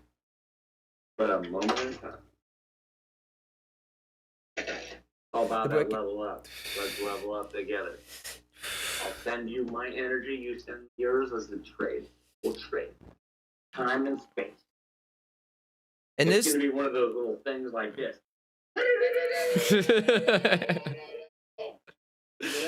Yo, you remind me of Jet Black in real life, in person. He was always my magician in movies. I was like, he knows something. He on it. He like living the vibe. I mean, here I am getting paid $19.70 an hour. Wink, wink, nudge, nudge. Say no more. But I'm actually being paid in the karmic cycle of lifetime as like the one who has to talk to you, tell us to level up, because we're all together doing it. I don't know. This is easy. This is easy. I can stock shelves forever. Soon it'll be As long as I get to autonomous. talk to you. Man, Uh-huh. we're about to level. We're gonna level up together. And I'm gonna give you everything. I'm gonna give you everything. Yo, and bro, I'll see you in the metaverse, plus the infiniverse and such and such. yep, putting in the work now. Putting in the work now, doing all of that, and then it's going to be autonomous so that you could just always think and just explore. That's what I think the autonomous robots is going to be good for on like an economy level, for people to be able to explore different ideas and have different kind of jobs and things to do with their life than just like sit behind and like flip burgers and stuff like that. I mean, I'm not flipping burgers, but I work in the grocery store. Oh no, I be doing DoorDash, so I be at all the fast food places every day, making good conversations with folks. But you know what's fun is this time right now while the transition is in the midst of all of it. We're in the midst.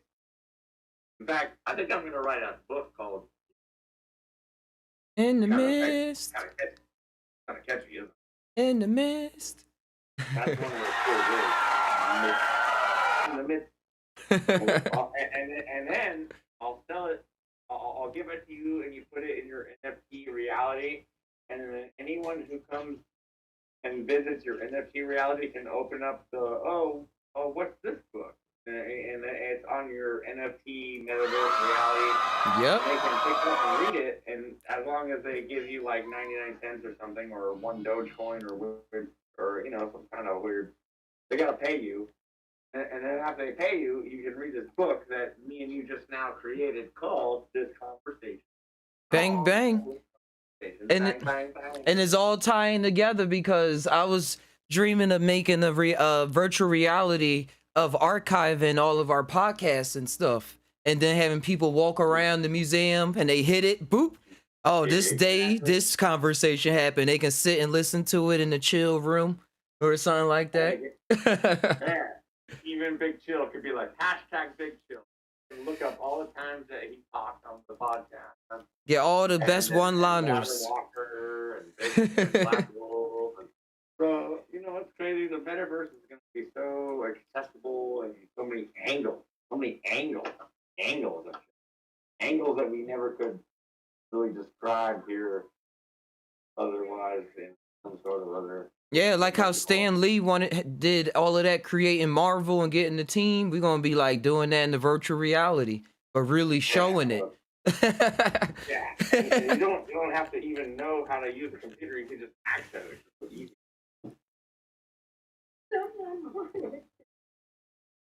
On it.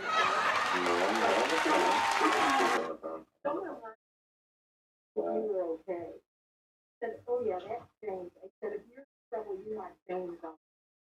You know it. Hey, it's good to have him.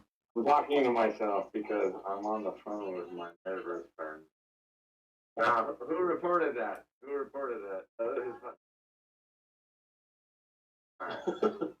What's going on? Okay. Some shopper just reported me talking to myself. Let me let you guys go so I don't look so great. All right, bro. Best wishes. That's the world we in. Just smile. People don't want to mind their own business. Man. You know how it is. Talking to shelves, but people think I'm talking to myself, and they're like, is this guy high? Hey, y'all ain't up to date with technology. Soon we ain't gonna be no earpieces. Yeah. Right. They'll catch up, and we'll wait. We'll wait as the meme. But I'll wait. But it's not funny. I just got reported. Oh, hilarious, bro. I'll mute my mic. Hey, you got it all on tape. What actually happened? I got your back. Pleasure. I'm gonna mute my mic and just make sure I don't get fired. Hey, man, like I said, in reality, you can't tell people they not real. So we just gonna chill. All right, big deal. Big chill right now. That's funny. Like I said, it's a real life movie, guys. Gonna look back on this in 50 years. Oh, shout outs to South Park. They just came out with, because they not on Comedy Central anymore, but they came out on Paramount Plus, or if you got any kind of streaming thing, you get into it. Where they're older now, so it's like 20 years after COVID's first started, and it's showing how their life is. It's hilarious. It's funny. It's funny. Cartman became a priest.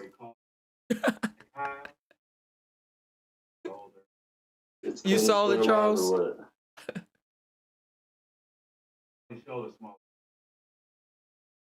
Oh, I saw the clip. I watched it twice actually already, the whole episode. It was funny because they hit a lot of points on how people bickering with each other is like causing a lot of things to happen, like more than the actual COVID and like all these decisions and positions that we choose. They put it in a South Park way. So, and he had the thing I can give away too. He had an Alexa that appeared that Kyle had an Alexa that appeared as a hologram. So when he was talking, it was like it was his girlfriend. And his dad was mad. He's like, "This the best you could do." But it actually got smart back with him. It like actually had a personality and everything.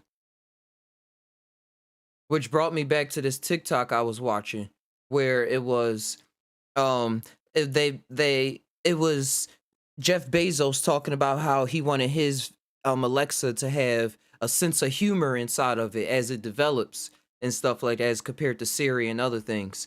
So somebody flipped it around and it was talking about Alexa saying the Amazon joke about the Amazon workers being overworked. It'll be funnier if you seen it. And then it was Jeff Bezos listening to it and being like, "Oh, for real?" Like, oh, he was just in shock.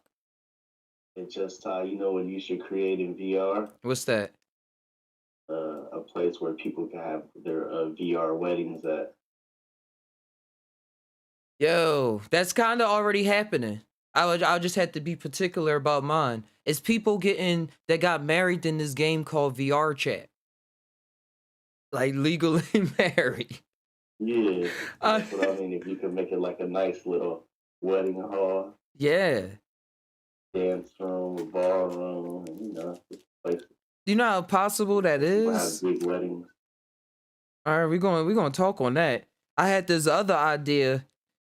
I was thinking about making 3D models of food for restaurants, so when they go to their websites, people can like actually see the food and like move around it and stuff, not just a picture. Dope. Hey, yeah, it's on it's a big open field for a lot of this virtual reality, like open market stuff, and it's like the Wild Wild West, where it's just like a lot of free land. You just got to know what to do with it or have some tools already. Like they had the hammers and they was ready to go across the desert because it was people there. They try to act like it was no people. But how many Native American indigenous people did they run across before they got to the West California? Right. Before they discovered quote unquote new land. Yeah. Let me not get caught up in a story too much. Okay, right. I played Oregon's Trail growing up. You ever hear that game? What's that? It was an old game called Oregon's Trail. It was an old PC game. I used to play it in middle school, probably in like 06. But you had to be one of the people that traveled to the Wild Wild West. and like you had to keep your stats up on food and stuff like that. But I don't think they really had you running across like Native Americans that much. They wiped them out of the program. But it was a good simulation game. Hey, Mark Bug, new to the channel. Welcome. You said Macbird. Oh, Macbird. A little longer, babe. I'll be done a little longer because I do gotta make some money. And I'm gonna make sure I get you. Okay. All right. And Macbird, you said check out this art game called King Spray Graffiti for Oculus. Hey, I'm one step ahead of you. I have it, and I made a couple things on it. It's on the Just Tainow website. I believe so. Where yeah, that game is also because it puts you like underneath of bridges or on top of a rooftop and stuff, and you able in 3D to just spray paint and everything. Hold on, where's it at? And they have different nozzles for like how the spray come out is pressure sensitive, which I really enjoyed that. But I wanted to go live and like say what should I create, and then I'll try to do it. Here it is right here. Let me move this chat box over. Now you don't have to put your life in danger while tagging up the area. Or inhale toxic fumes. And people were saying that this simulation is so good, like spray paint artists, that they use this so that they can not waste paint. And then they go and make the real thing later. There goes something I created on the wall. Got the mushroom, sticky tongue, licky tongue. And where's the other one? And this little alien right here. Here go another view. I tried to get closer, but I guess it has to flip around. So, And soon if they let mods get into this, that's why I like things when not to just be on the Oculus, but if y'all into getting to VR in the future, like Facebook has a lock on games. They're buying up startup companies and giving them a lot of money so they only develop games for their platforms and stuff like that. And the big thing with that is being open source and being able to mod the games and everything. Because if you can mod that game, like the spray paint game, you can recreate your favorite spot or like recreate a famous spot in New York or something like that. But when it's locked down, it's locked down. Wouldn't that be heckin' crazy if you built a strip club and you had different girls come in as their VR strippers and charge people to come in your VR room? Hey, bro, you going into I dream about that kind of stuff. Not that I want to be in it, but I thought about that kind of creation method before, because I said that's a up game from webcam girls, virtual reality cam girls. And it's just you control a hologram. You're the club owner because you built this super big VR club, bro. Charge people at the door. Because you know, people in Japan already marry holograms and like virtual reality characters. We must take advantage of that to create what they want to marry. That's why I'm doing it. No other reason. They wanted it. So that's like phone sex with extra steps. It's like you take anybody, put their voice over a character, like Jesus. I know how our senses work. Your brain can think is walking by watching somebody walking on the TV. And then once they get the senses, I'm thinking of movies too, future movies, where you get like the senses involved. You put on bodysuits. Really get people captivated. Ready Player One, he's like, "Oh, I just got the brand new bodysuit." It's like that's, bruh. If they could plug me in the Matrix, I want to be in the Matrix. Like I guarantee you, like I'll be able to be a porn star. I could be James Bond. Who is that, Block? Yeah, it's Block. Hey, Block. You know, Hey, you really could, just like in this life, but it's like, hey, you can afford it more than that. You can afford it more.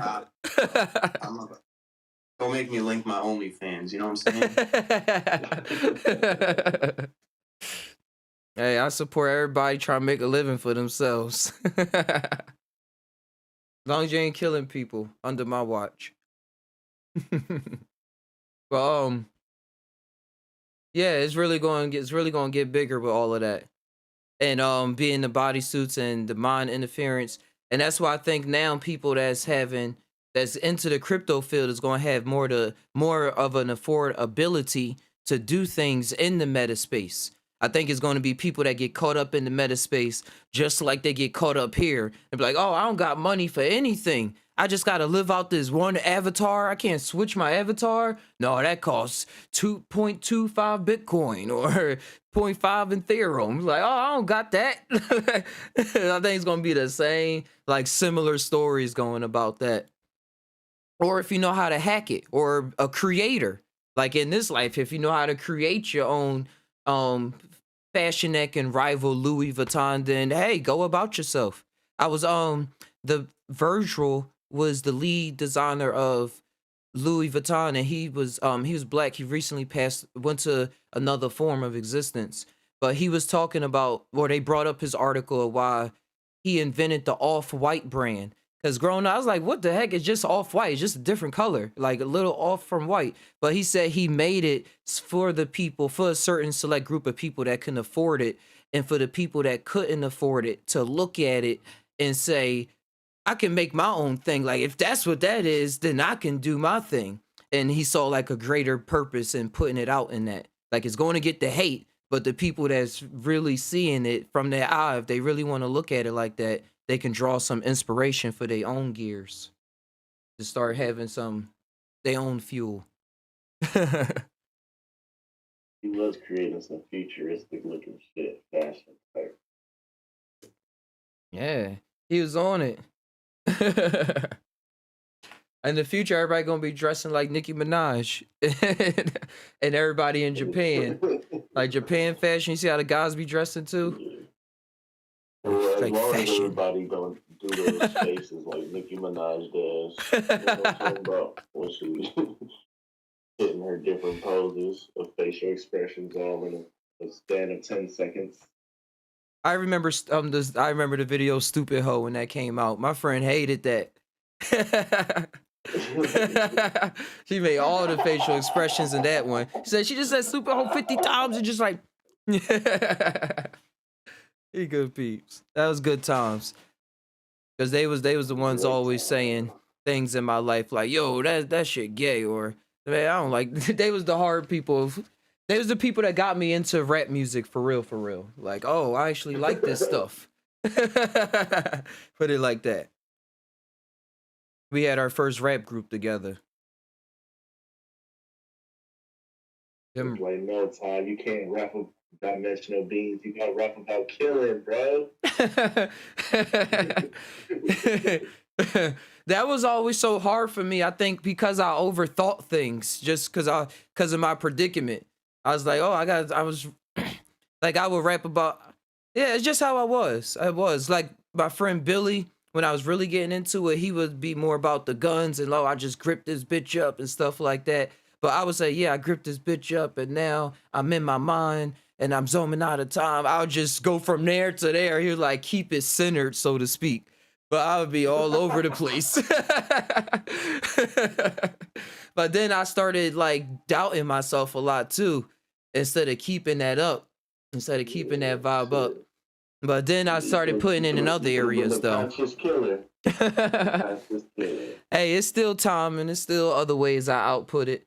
That's why I be laughing. I be like giving a wink to people I be seeing. They be saying, yeah, I'm in my 30s, but people be laughing at me, say I'm in my 30s, starting off my music career and I'll never get anywhere. But it's like at that point you kind of doing it for the passion, and you had the 90s and stuff to grow up to know like what you kind of doing. Like It don't matter Yeah. what age, really, because you could create great music no matter what age you're at. Even rap and hip hop, like the biggest stars are some of the oldest ones. Lil No, Baby they just just came carry out the at stuff 27. Yeah, fucking 2 Chainz was really popping when he was in his late 30s then. I know, I remember that. And I was like, did he really go to college? Saying he went to college and stuff. But then I In see he the actually is smart. 90s. But he's a genius. He's a genius though. 2 Chainz. He know how to make music to dance, and he know he here to just have fun. He like, don't concern me with nothing else. Even when he got that show, The Most Yeah. Expensivest, he be like And he playing fuck them. with the psychedelics heavy, man. Because the last time I heard of him, he was talking about no fentanyl or something, or no heroin type shit. He had threw a fentanyl free party, and he was passing out free mushrooms for everybody that joined. That's how he be keeping those vibes high. Yeah, bro. He's a modern day hippie thug. Oh, random thing. Did you see the Bone Thugs and Harmony versus 3-6? I'm about to watch that today, bro. When I got free. Oh, word. I watched it last night with my with Jamina. It was dope. I skimmed through a couple songs that I didn't know the lyrics of, but they brought out a lot of surprise guests. Like I didn't expect and stuff like that. It kept it alive. And that fight in the middle. You heard about that? Yeah, I didn't click on the clip. I know people made some shorts, so I was like, I let me watch the whole thing. All right, I'll leave it be. If you skip onto it and then you watch it from the beginning, you already know what's gonna happen. So let me see the root of how it even happened before it happened. It all happened in that one clip. And I was learning a lot about myself in that clip too. Cause during a lot of my it's all formative years. I'm still forming myself now. But in like 19, 20, 22, I was listening to a lot of Juicy J. That was our main turn up guy. So when I saw how he was reacting to Busy when they was fighting, I said, that's how my personality be popping out sometimes. And at times I'd be like, where is it coming from? But it'd be feeling like this is me, like shut the fuck up, like yo, suck my dick, like just saying it fast, like not really caring about this how mad the other person is, but like playing around it but still knowing why that person is mad. But like I don't give a fuck. You're basically trying to make light of the situation because you're still a comedian, but you can take it either way. You can take it as a diss or a. Yeah, but come on now, they bosses, man. They ain't soldiers. They were bosses. Both those guys are head of their place. You can't say that. You can say, fuck you, you stupid, shut up, you're on drugs, you this. You don't say right off the bat. Right off the bat when he tells me, yo, let me just say something. You guys can't be talking shit when I be up here performing. And then the man tells, a boss doesn't tell the next boss, because bosses don't use those kind of words. No offenses to the soldiers. You don't say something like that. He says, but that's how he say it in every song. Oh, man, and Busy threw that at it, man. I know, Busy wasn't having it. Stream, man. I watch Busy Bones live stream. What'd he say? You should check it out. He's a cool dude. I've been watching him for a couple months. Oh, he got he's a real person. He's a real person, but he demands respect, right? Yeah, he's a different kind of individual. He always been like that in his interviews. Earn it, demand it. Yeah. And I mean, that was a big respect. You don't say that on national TV, Shaq. I'm surprised. Like, I'm just surprised that it didn't break off. No, but Big Chill. Words get mother. I was looking at that and it's just my opinion how I said that Bone Thugs needed that concert to work more than Juicy J did. Like you get more streams from younger viewers. They look up to you because they never knew you and stuff. So it was like, you disrespected me in front of all these people and we need this. And Juicy J just like, I just came out with a new video just last week. Like I never stopped making money. I don't care about this. That's why I saw his film, because Juicy J is always high as shit. Like he's not Earth.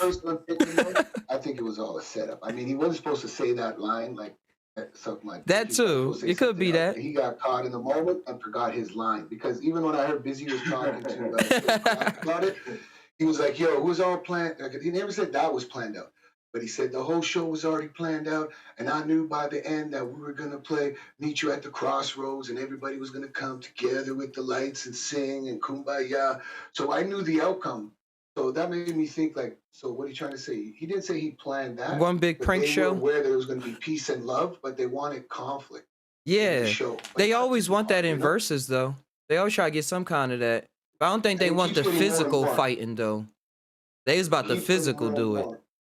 The fucking Dipset one, thought that was gonna blow up. This one here, it's just good TV, man. You know it's all scripted, man. Come on, you Yeah, can't fall for and that. it's for We know the that. and it's for the culture. That's how my girlfriend describing it to me. Like it's for the culture. Like seeing all these people that people look up to, shape their lives after, and stuff like that. Seeing them all on the stage at the same damn time. Like no matter what their personality was, cause Bone Thugs wasn't even really like performing together really before this. They kind of came just to do this.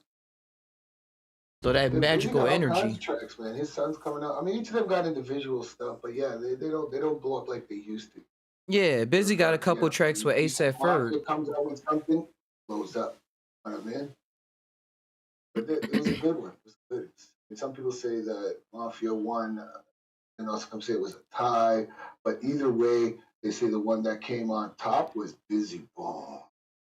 You know what I mean? Busy stock has rise since then. Even though they trolled him and got on him about throwing the bottle and then running behind his other buddy, that sort of was a meme online. And once he went on like Joe Crack and talked to Joe, they sort of like, all right, yeah, you know, like, yeah, man, you, I don't know. I think he's a lyricist. I don't know about one of the greatest, but like other people in the industry put him up, man. You know, some people don't understand Andre 3000. So how can they say that he's one of the greatest lyricists? But you don't really listen. You got to listen to what he wrote for other people too. That guy's fucking amazing. Yeah. People just don't know the credits. Is wicked too in his style. But like Andre 3000 can write like any kind of hip hop, R&B, heavy metal. And I don't know Busy Bone. I mean, Busy Bone is an original. There's nobody else like Busy Bone. Straight fucking goods, man. But yeah, man, he represented. But I don't know, man. When he ran across after he threw that bottle and ran behind. I forget who it was he hurt behind. I was like, what the heck? This is the guy I'm watching on YouTube. What's he doing? Throwing the bottle and then running, hiding behind his people. What? Nah, man. Hey, did you ever hear my That's not like it. That's not like it. Did you ever? Busy Bone more of the crazy one? That crazy. Yeah, I always seen him as the lead one. He always was the most outspoken one out of the group. He throws the bottle. A lot of He goes for the confrontation. And he runs and hides. It was like, Uh-huh. Then he ran off stage, right? He left the stage. And then his sons called him. And whatever the girl, Melissa, the promoter that works for fucking Versus, whatever, called. They didn't think he was going to come back, but they told him, yo, just chill, you know? And I think it was his wife called him and told him, yo, for the culture. He never said he wasn't going back. He just left the stage to cool down because he didn't want shit to get crazy. So he said, you know what I mean? But he was off stage, man. They didn't think, even Joe, even Cracks was saying, yo, they were off because I think he produced it or something for a trailer. I don't freaking know. He was saying, yo, that's it. They thought it was over and they didn't think he was going to come back. Then when he came on the stage, they made it like a big up thing because he is, you know, as an independent artist, he probably is the biggest out of that group, but that group alone is bigger than him. You understand what I'm saying? Yeah, I've got you. We could sort of survive without them, but regardless, it's all going to go back. Uh-huh. Because they did something. That was easy. Yeah, he picked them up off the street. You gotta love Bone Thugs. I started, did you ever hear my weird story with about Wiz Khalifa and Bone Thugs, Massacre and Big Chill? No, I didn't hear. I just ain't repeat it again for people that heard it. But yeah, it was a time. It was about 5-6 years ago. I was showing my girlfriend Bone Thugs and Harmony, and I was showing her for like a good 2 hours. I was going through all the playlists, like, yo, these people was like doing this, and listen to what they really saying about this line. It's not about just murder on the street, but like the sense of murder and the people being out here and surviving. I was just getting into it. I was just getting into it and stuff like that. And then the next day, Wiz Khalifa had posted a picture of him having, I probably can pinpoint the date now that that's probably public news. He got a Bone Thugs and Harmony tattooed on his leg that same night. Tattoo. That I was talking and all excited about it. And I was like, yo, I guess it was June 6, 2014. Here's right here. Yeah. He got a tribute tattoo, like it was exclusively for a tribute. And I was like, yo, that's how energy be working. That was like one of my first tastes of it, like big smack in the face, like, whoa, this world is huge. I mean, all connected in some ways. Trying to find a regular one. Here it is right here. But it was funny because Wiz came out on Juicy J side on the versus battle, and then one of the people from Bone Thugs, I forget all their names, had said, "Yeah, don't you got a tattoo of us on your leg?" And then, but Wiz G'd it out. He's like, "Yeah, like we having a good time right now, right?" And then like went off the stage. Such a Wiz response. You know, Maybe on the Juicy song J with is his Six? was his artist for a minute. He was on the No, he I worked. remember Juicy J always talking about we trippy, man. No, he works for his AR department. He's part of Taylor Gaines' AR department still. He's part of Taylor Gang. Mm-hmm. I was talking about the Jamina how he turned Wiz out and me out too in the ways like with that vibe, how certain people do. How he's talking about Wild Man Ninja and him having his programming and stuff and like tapping into it with Juicy J. He turned Wiz Khalifa out and like had him on turned up music on different kind of beats because Juicy J's a producer, so he like made the beats and stuff. And ever since then, he been on a whole nother vibe. And I just been smoking every day since. But they used to sip that extra dry gin. I forgot what the fuck. Oh, Bombay. I used to have that all the time, bro. That was my programming from them. I used to go to sleep with it. I used to wake up with it. And it was so much expensive in Philly. Now it's only like a $17 bottle here in Cali. I thought this was supposed to be the good stuff. That Bombay. Yeah, he was just sponsored. Up here, that's only what old people drink, man. I'm not kidding. Yeah, I that's don't what know I'm if saying. it's a Canadian thing. Mhm. Like, I remember a couple years back, you see people start talking like gin and juice and gin and all this gin. And I'm like, is that the same gin? Or are they talking about a new gin? Oh, that's the same. People are trying to sell the gin to the young people. I mean, alcohol is alcohol. It's all it tastes and it gets you fucked up. But yeah, gin is like, I don't know. That's what everybody always told me. But as a kid, we tried it. But I remember here, it's all the grandparents, and not like my parents. I'm talking like your grandparents' parents drink that shit. Nah, but that Bombay was the blue bottle. Uh-huh. Yeah, that's the only shit we got here is Bombay. That's the shit. That's the only shit I know. Fucking harsh as fuck. Like martinis, man. I don't know, man. Never got into the gin. Never got into the martini, the vodka. I used to be fucked up for a while. I was drinking every day. Drinking, going to sleep. As soon as I woke up, I had the bottle right there. I was trying to live a whole nother life. You were about that lifestyle, right? Yeah, I was about it. Age to the bottle. I already destroyed what I felt like with kidneys and my livers by that time, so I stopped kind of drinking. Big chill. Gotcha. Around that era. What's up, brother? What's going on, man? Who's that? I'm Oh. super What's drunk. up, Ninja? I'm super That's drunk. Ninja, right? Yeah. I'm super Yeah, drunk. what's right happening, now. brother? Oh, he's buzzing. Yeah, all right. Well, the thing is What are you drinking? I mostly sake, but the vodka. Oh, yeah, vodka. Vodka. The samurai, the samurai in me wants sake. The devil in me wants vodka. Sure, it's not the other way around. Nope. Oh, okay, I'm very deep in it already, so why don't we talk? What's going on? Do the yin and the yang. Just mix them both together and drink them. Drink them together, brother. I'm mopping a floor right Oh, right. Playing Mopping Simulator right now?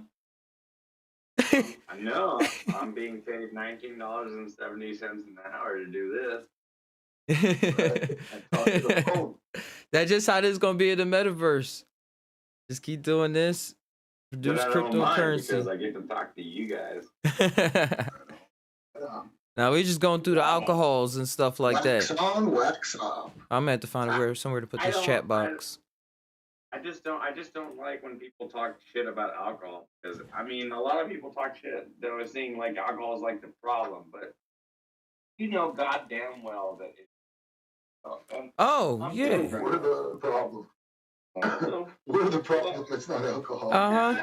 I've come full circle, Wild Man. The best memory. Maybe I'm a real dick.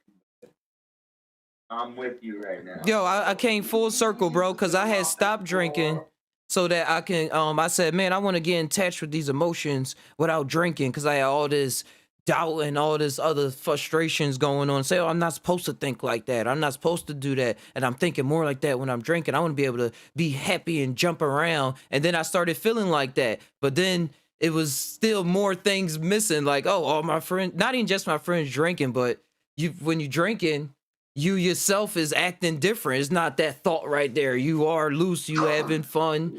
You in the moment more. And when you're not if you're not doing it, then you're not in those zones, and you're missing out in a way. I used to drink more as like a teenager, so I would get the rage faster than. Gotcha. You know, alcohol used to make me super mad and shit. But I used to drink to get to that point. For some reason, when you're young, kind of fun to be mad and rageful and fighting type shit. You know, we used to like that shit. It probably was suppressed so much and stuff like By the that. time I turned 21 and drinking was legal, I was kind of like, it ain't as fun no more. 'Cause everybody else started doing it. Mm-hmm. Fuck this. That's when I started. I'm a I think happy my drunk, point- man. Get super happy. You know what my point is. Love everybody. Tell everybody I love you. Love you. I love you when I'm drunk. Yeah. Kiss you on the cheek when he's drunk. I love you, brother. We're all. Until somebody insults your friend, then it gets different. You can insult me and hit me. I don't care about me, but once you like insult a friend or something that I'm with, I take that a little personal. It's weird. But me, I could laugh with you. You can throw a drink in my face. I will do nothing. It was really gross in there. Oh shit! Avoid that one. Are you trying to spoil that? Just throw JFX on the ground and walk in there later. Just throw some stuff on the All right, ground. But definitely now when I'm older and I can drink, I don't get angry and mad as I get down. Hey, With testosterone no more. That's cool. That's cool, Master Chief, Master Creator. Somebody was talking. Ninja. What were you saying, Ninja? Sorry.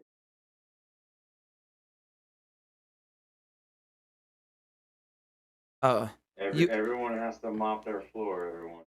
I mean, about the balance. Balance. That's what I just. I know, I finished gotta doing, buy a brother. mop, Listening to bro. you guys doing Southern I've been Clean, struggling mop my without a mop floor, for like wipe 2 the weeks. I gotta get walls, one. clean everything. Thanks for the Thank message. you. Yo, you well said. Ninjutsu. You well said the spirits aren't the issue. It's how you make deals with them. Yeah, definitely. Mhm. UL is UL still out there? UL. Talk to me. No. This. Well, I love you, UL. UL's in computer algorithm. What might be a person? I think he's a computer. Hey, UL, what's up? I actually heard UL's voice for the first time on the Discord last night. I heard somebody say that before. And that was just said, hello, Master Creator. I don't believe it. You're the only one on the Discord. I'll talk to you. I'm just playing. UL don't never reveal himself. That mysterious mystic him. Or we probably don't know, and it was probably another incarnation or another username. Never know. Big old prank show. Anything, right? You will. It's a lot of yous going around. That's why you said we. Yeah. He said we love you. Yep, I get it.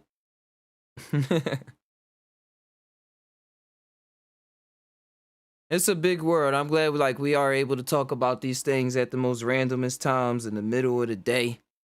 Like we just at the center of like a bunch of philosophers or just experiencers coming together around a fire or around what's better than a fire?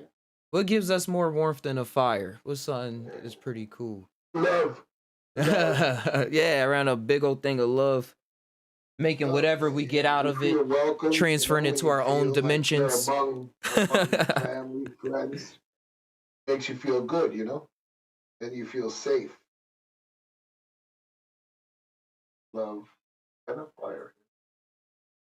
Like chilling with my big OG chill. I'm sitting here taking dog hair out of weed and fell on the floor. That's what I've been doing this whole time. Hey man, is that all you got? If you have more, leave it. Don't touch it. Go sprinkle it outside, and more will come to you. But if that's all you got, then do what you gotta do, man. It's more sacred to smoke your fast fibers. Become one with the dog. Once it come and shall return, you don't want to take it back. That's like a triple whammy. We took it from the ground already, and now it decided to fall back to the ground. You got to leave it on the ground, man. And trust me, it'll give you back more. If it's money, pick it off the ground. That means it's going to come back to you. When you drop money, that's a good sign. When money touches the ground, it like grounds it, because money's evil, right? Got a lot of negative energy on it. But when you drop money and it touches the ground and then you pick it up, it sort of neutralizes all that evil fucking negative energy on the money because it gets grounded. Yo, that's why all those lucky pennies I've been finding. Like, you feel so good when you find loose change on the ground. You're like, this the best change ever. That's one of the little glitches of the Matrix, man. I'm not lying to you. Nah, I'm with it. Ever since I heard that shit where it's like basically super rare pennies in circulation. Oh yeah, check your pocket change. I seen those videos. Catch this. Your penny is actually worth a penny 0.37. In Canada, the penny was worth 1.5 pennies. So that's why they stopped making it, because it's worth more. Your pennies, if you saved your copper with your pennies, I mean, some of them are collectibles. You can get good money. I've seen some. But I mean, even just for material use alone, you're making like a 40% investment if you melt them down and sell them to a scrapper. Yeah. But you're not allowed to destroy your money. You can go to jail for that shit. Hey, people doing it, bro. People were going and trading their pennies to the smelter and getting 50 cents on the fucking dollar, bro. What kind of investment? That's amazing. What? So the government said, nope, we're discontinuing the penny now. So they stopped making the penny. But you gotta, I think you had to have a penny older than like 1984 for it to still be pure. Whatever. No, it's the copper. Gotcha. It's just the copper. Yours are the most dirtiest fucking pennies, but it's not. Yeah, you're right. It's not just the copper. There's two other materials that also is worth a lot more money. Listen, the materials are worth a lot more than when they made the pennies in the 70s. Even the American penny. Your penny is heavier than ours. Yours is a little bit heavier, smaller or something, but it's a little denser. So yours got the real good stuff. Like people, when they see them up here, people buy them. And the same thing, we scrap them. We scrap them up here, but we can't scrap them in Canada, in America. I'm sorry. But when people buy them at auctions, the bank will take them for $130, but if you melt it, you get like an extra 15%. You know what I mean? The banks still take pennies, American pennies, but if we take it to a smelter, even because our dollar now at your dollar is like 70 cents, so losing 30 cents on the dollar. But you make that like 20 cents. I feel like that's what they were doing when they had, remember those machines they started building in like grocery stores where you could change your fucking change for like dollar bills and shit? Oh, yep. And then they try and say it's a coin shortage, and they don't got no more coins. Everybody to go there with their copper pennies and give them more copper pennies because they probably needed that copper to create more shit using the copper. And bro, that machine's a scam, eh? My boy had one of those machines, and you can set that shit up to steal like 1 penny from every 100 pennies, eh? What? Or like a quarter from every. I'm not surprised. It'll steal. I said, bro, how can you do that? It's like, business. Well, you gotta fix it so it doesn't do that. He said, people complain, we fix it, but I set it off. That's fun. I was gonna get into that vending machine shit. I tried it for a bit. I had some pop machines and some toy things, but it was just too much hassle for me. Where like I chose not to drive, have a vehicle. You need a vehicle, so it was too much of overhead. But I tried it for a couple of years, vending machines. guys got I a had that idea a vehicle and a couple couple times. locations. It's good money. You can get vending machines cheap now. Cheap. Yeah, off Craigslist and everything. Yeah, Wish. yeah, you can make your money back in 1 month. I'm not lying to you. If you get a good location. Yeah, you gotta be right. I went digital. I don't do no hard work like that anymore. I went digital. Somebody showed me the way, and it's like I just sleep and spend money and talk on true life stories. And talk to my brother, Master Creator, and just tying it all in. Life is good. Everyone's out here, Life man. is- I love being. It's good, man. But you know what? My body is just Ty's energy and shit. Just Ty gotta feel Gotta that. tie it all in, brother. Gotta Ah. tie it all. Yeah, the homeboy's buzzing. What I got a little buzz on the vodka and the sake, and he's cleaning the floor. God bless you, brother. I love you. And he's making $19.70 an hour, man. You're a fucking genius, brother. God loves you. I love you, brother. I tried to grow my beard, bro. I tried to grow my beard like that, man. You look beautiful, man. About 3 years I had my beard long. It was about a little shorter than that, man. Shit went down, burnt half of it on one side, so I had to cut it off. You burned it? Yeah, it was a car accident. Oh. I was Sorry, fine, man. totally. Not Cool. really. Still here. Where I did cut my beard for hella fucking long. dreads. I had my shit looking like the Dr. Fu Manchu. Yeah, I was looking like a Jafar type character, so I was like, let me cut this off. I can do the go. Hey, wow, man, you read my mind. I was about to say he about to do 100 push-ups real quick for us, and then do 5 handstand push-ups. Try the one hand, man. I bet you can do the one hand. I know you can do the one hand, Bruce Lee. I didn't want to Okay. push him, but then he wound up doing Bro, it anyway. I can't even do 5 push-ups. I never fucking mind. Yes, brother. Remember when you fucking. Remember when we were talking about Mr. Beast Burger? Look at I was fucking. Oh, you got it, Mr. Beast. That was for you. I was gonna say, comment on him and tell him that Chill told you to catch. You gonna try it, bro, or what? You just delivered it. Bro, it's someone else. I picked it up from a Red Robin on DoorDash. You see, Red Robin, man, that guy's got a virtual restaurant. Anybody can make that fucking burger. I want to try it. I want to go. Just need the order startup, here and that's go to all. Another town and see if it is the same. YouTubers did that. Yeah, the YouTubers in Texas and fucking New Mexico and all over, they did it. They traveled just to try it, and they said it's the same fucking burger. Like, apparently you go to different McDonald's and they taste a little different sometimes. You know what I'm saying? Yeah. Like, we got KFCs up here. Some of them's owned by Jewish, to know. some's owned by Muslim, some owned by Korean. And the Korean people don't use the shitty oil. They use the best oil. They have the best KFC chicken. Still spices. But if you go to the Jewish one or the Muslim one, KFC, but the skin is like moister because they're too cheap. Both of them. The Muslim and the Jews are too cheap. They don't change their oil every 2 days. They let it go for like 5-6 days. You know what I'm saying if you know what I'm talking about. Fried chicken. Uh-huh. You fry that chicken. I was looking for a Trust rap. me, bro. That's why I got an air fryer, guys. No more cooking with grease. A couple years back, a friend of mine, I lost him and his 14-year-old daughter in a fire. He handed his younger son to a friend in the house and said, go outside. He had a French fry of oil on the fucking stove, and it just caught, and the smoke from that one pan went up the stairs, and fucking, there's nothing. He said to his friend, go outside, and went upstairs to get his daughter. He took one inhale of the carbon monoxide and both of them fucking passed out. So from that day in my house, I have no oil in my house. I have no oil. But I have an air fryer. You can use literally a teaspoon. You don't even have to use no oil, people. Totally safe. You know what I'm saying? Invest in Does an air everything fryer. work well for you? You told me you got one. Yeah, you could cook everything. Me and my 8-year-old son is going to start a YouTube channel to cook because he can't cook. And he knows I don't really cook. I burn shit. But he's like, we don't really do nothing with the air fryer. You put the shit in there, you add your seasoning, and you press the flat screen for timing, and you sit back.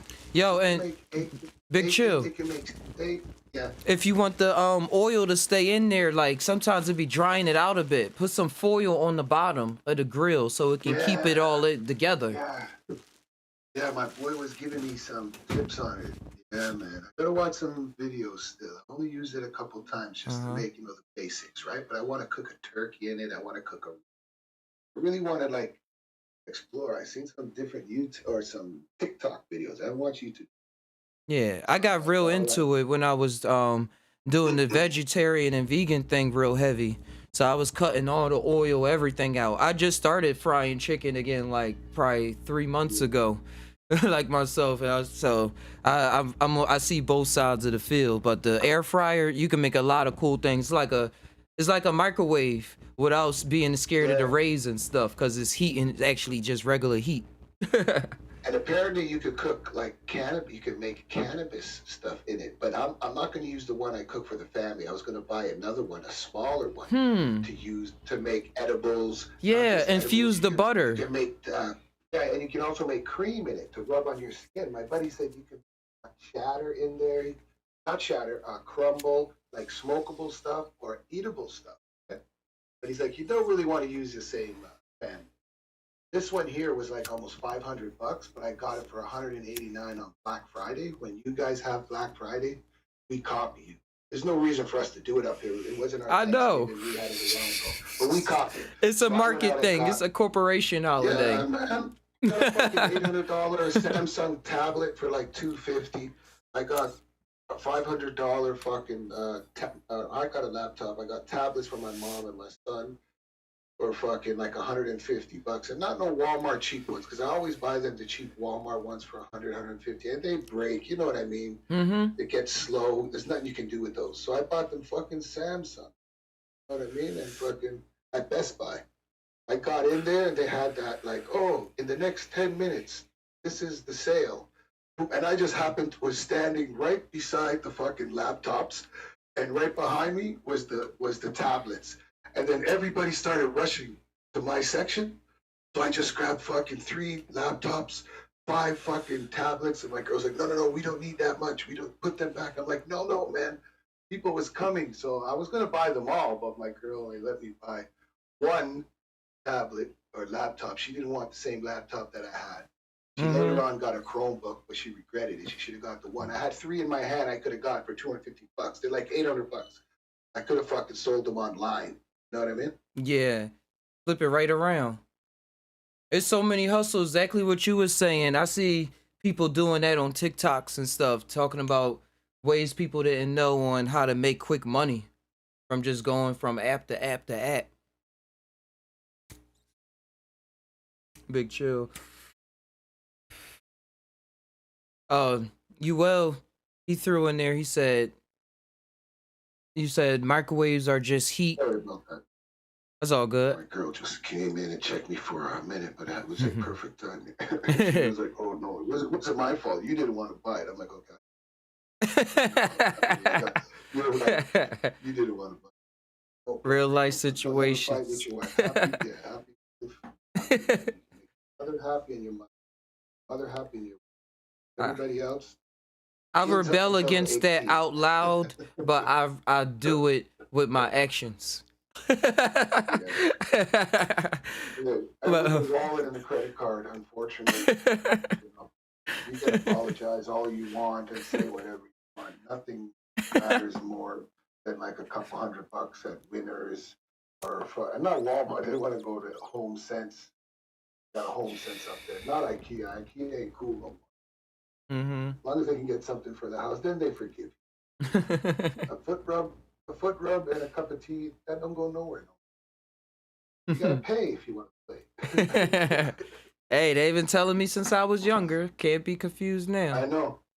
I listen to my aunts and moms and all them, but it never made sense back then. But when you get older, I want some stuff too. How to make women happy, then you know. I want some things too. So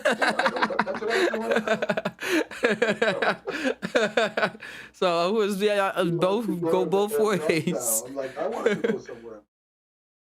Hey, can you buy this for me? I'm ready to go. Where do you want to go? I don't want to buy nothing. Yeah, I want to buy something. I'm gonna buy like a PS4. Wait, Big Chill. I wanna oh wait. Oh, that's King. I was like, that who is that? Right and new, but talking about air fryers. But that's Master Creator. He just jumped to the chat, turned into the incarnation of King King. King, King. Hey, He blew some people's mind the other day. Didn't know that was him, man. Blew your cover, Master Creator. Didn't even know you were King King. Yuel was talking about. I wanted to address that. What he was saying. He said microwaves are just heat, but they shake all the H2O in every cell and break down the molecule structures. Yeah, when I had brought that up about the fear of it, I was feeding into people's fears of microwaves instead of dispelling it and saying it's kind of no difference, but it's like kind of still cool. But the air fryer can give you a crispiness compared to the microwave. I'll say that. It can give you a crispiness. Yeah, the flavor, like sometimes the microwave just cooks the outside or the inside, or sometimes it cooks the inside, not the outside. Yeah, the microwave is so fucking different. I can't cook with the microwave. We have these health dinners that I buy that fucking, it's one little serving, some chicken, broccoli, pasta. You gotta hook them for 4.5 minutes. That's the longest I ever put anything in the microwave. Because usually I just use the microwave to heat my coffee. Gotcha. Like if it's poison from heating shit, then I heat a coffee 10 times a day in the microwave. Nah, I put everything in there. Too more liquid, I'm fucked. I put my hot dogs and water in the microwave. I cook everything in there. I hear what you're saying. I used to do that too. Open up a can of stew instead of boiling on the stove. Whatever it is, beans, put in the microwave. 1.5 minutes. It's boiling fucking hot. I melt cheese. Sometimes when I cook food, I'll add cheese on top of it. Like I have this thing, man. I never spend no crazy time in prison, but I want to follow some prison YouTubers. So I like fucking nachos and all this shit. So the last couple of years, I'm in this thing where if anytime I make pasta or anything, I'll crunch Doritos after I cook the food on the plate. I'll put Doritos on top, and I'll get some cheeses and mesh the cheese on top, and then I'll melt in the microwave for 30 seconds. And I like the spicy Doritos, hot. Like I don't have hot Doritos, I'll put some hot sauce. It's like chips. I'm weird the past year with my foods, man. I add like nachos or Doritos and cheese, man. It's like prison. My boy says like that's like prison food, man. I never spent no crazy time. I never got that from prison. I got that from YouTube, man. But I'm telling you, Doritos. That's what I say. Goes good with everything. I made spaghetti the other day. Mom's made home. I didn't make it. Homemade spaghetti. I had a bowl of it, regular with sauce, Parmesan cheese, and then I took Doritos, crunched it up, put it on top, put some cheese. They said, "What the fuck are you doing? That looks disgusting." Oh, I've seen that before. Gave it to them. They said, "That's fucking amazing." What the fuck? What the chips and what? And then, you don't know until you try, right? Yeah, my stepdad growing up. Well, my little brother dad growing up. He was in prison for a long time, and he used to try to make that for us. At first, I ain't eating that, and then he like made us eat it eventually. I was like, oh, I actually like this a bit. My sister liked it a lot more, but it was pretty good. It wasn't what I expected. Like you were saying, man. I never had a father. I never reunited with my father until I was 27. So I had a few men coming in my life. And one of my mom's boyfriend when he used to cook food, he used to open up those big bag of potato chips. Right? Like a big, not a small bag, but a big bag of chips. And then he would mix all the food in this fucking chip bag and roll us up these kind of fucking burrito taco things. And they were the best food I ever had. And this guy used to make supper without even like using a stove. Like, but I remember as a kid, and now I watch the prison YouTubers and I see how in jail they make their food in the bags. And this was like the fucking 80s, you know what I mean? This is like 70s, 80s, man. But yo, it was the best food. But he just didn't use like Doritos and cheese, and he put like everything in this thing. And I remember him rolling it up, then putting it in like a pita bread, and it tastes fucking. But it was like prison Canadian jail food. He had to cook food for us, but he didn't cook shit. He just used to make us prison fucking food. Hey, he did what he could. He put a lot of effort into learning those techniques. So he's like, let me chef it together. Treat mom good, yeah, man. He was a good guy. He was a violent guy, but he was not violent towards my mom. That's good. Yeah, yeah, man. Good peoples, man. Good food too. But I remember it was Cheetos and Cheesies. But for some reason, I don't know, my kids love it, but I do not like cheesies or Cheetos. I like cheese, but something about that fake cheese and the crunch. I can't stand Cheetos or cheesy. I never did like that. I don't understand why. I liked You it like when Cheetos? I liked it when I was a teenager, not when I was younger. I don't know. Never caught that cheese. Probably I didn't like like the cheese. cheese all on your hands and stuff afterwards. That's it.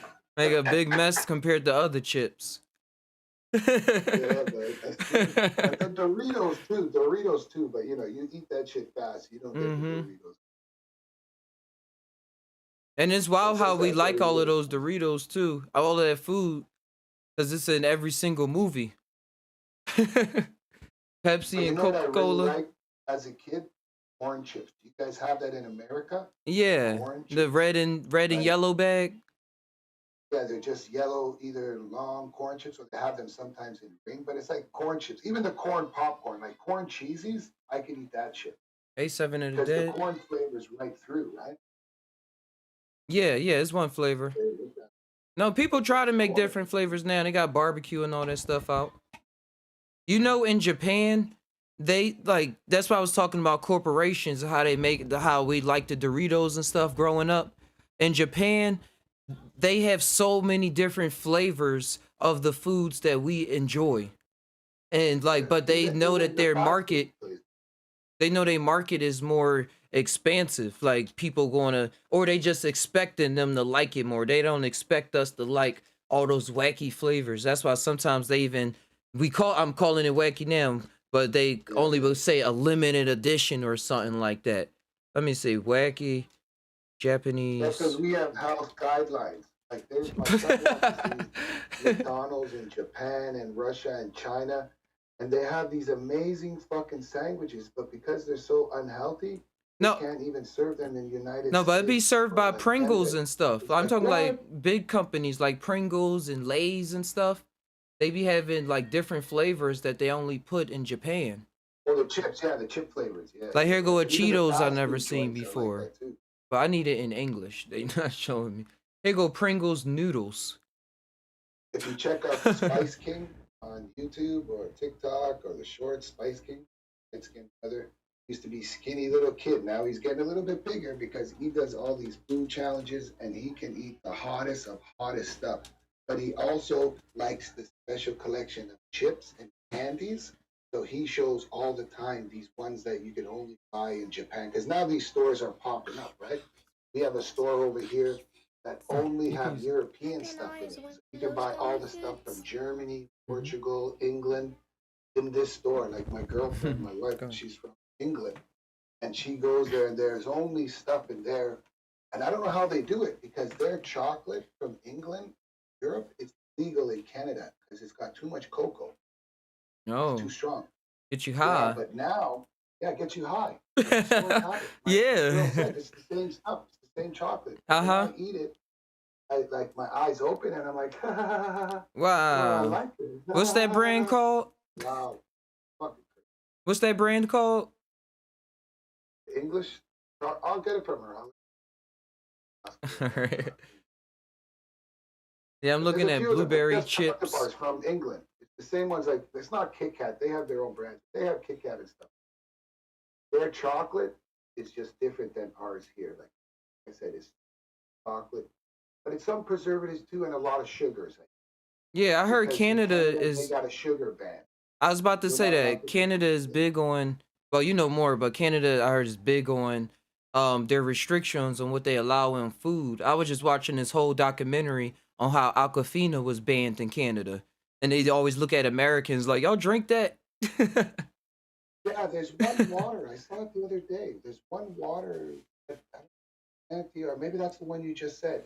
One of them is a water that it's an artificial water, and really it makes you thirst more. Like water's supposed to quench your thirst. Okay, there's Mm-hmm. this water that's sold in America by a big. That's the I mentioned Dasani. Aquafina Dasani or and Aquafini Dasani. does that. Yeah. Yeah, okay, that's the one. So when you drink it, they took out the molecule, bro, that quenches you, like the electrolytes to make it low, so you quench for more. So yeah, they made that shit illegal in Canada. When somebody online fucking ratted that shit out, yeah, man, Parliament got a hold of that, and that water is no longer sold. I saw that in the news the other day because it's not water. and they can't classify it as a pop. And it Yeah, can't be a smart they were trying to water. say is So they it's said tap no. water, just bottled tap No, water right. with addict shit. But the thing is, they buy it from Windsor, buy it from Canada. They buy it from up here in Canada. Then they ship it down and they do something to it and then they sell it. But on the thing, you look on the small writing, it still says that place in Windsor where Nielsen and Pepsi and all those guys get the water. They get 1,000,000 fucking gallons for like 2 cents. And I'm paying $400 every 3 months for my water bill. How the fuck is that possible? You know what I mean? Yep, that's what you was Like saying. water's expensive here, bro. Water is my biggest fucking bill. And I don't do laundry and shit here. I try to bust it at mom's or I go to the laundromat because sometimes, it's too expensive doing laundry for 2 days. That's like $200 from laundry. I can go do it at the laundromat for $3. But what? Yeah. You know what I'm saying? Uh-huh. What the fuck? You get free Wi-Fi and there's a bit machine. Right? I want to buy some more Bitcoin, I can purchase it right there on the bit machine. Yo, that's how I got my first Bitcoin in 2013. I got it off a Bitcoin machine. That was at a gas station. I'll be wondering, like, that gas station, where are they now? They was really smart way back then. 2013? Oh, yeah. Same thing out here. They've been out here for about 5 years. The laundromat there. It's possible to own one. 5-6 years. Me and my And girlfriend now was they're looking up one. They cost like the cheapest one is $10,000. To have a Bitcoin ATM where people can exchange cash and other currencies, but you just have to like find a store or a corner that will allow you to put it on it, just like a regular ATM. In Chico here, it said a beer distributor has it. I said, yo, you're real smart. And he started laughing. Somebody did that here because I never saw them. I saw them in a few places. Now, wherever you see in the dominant place with and has a bank machine, Yeah. they have it. But our bank machines are different now here. There's usually none really outside. Like, you used to have some outside and then you could walk by and do that. That's how it is down here. Now. Yeah, they changed it to the banks. The banks took back the ownership of all those other independent ATM machines. Like, I can buy an ATM and put it by a pizza place at the side. Oh, I see what you're talking about. Uh-huh. They took away the license for no more of that shit. Damn. Yeah, they gave it back to the banks now, man. Brand new boys that have you can still put them in stores and private places, but you can't be putting them outside, so they're like 24-hour access. Gotcha. Only 24-hour access ATMs now belong to the banks. They could be facing outside, but it'll be by the bank.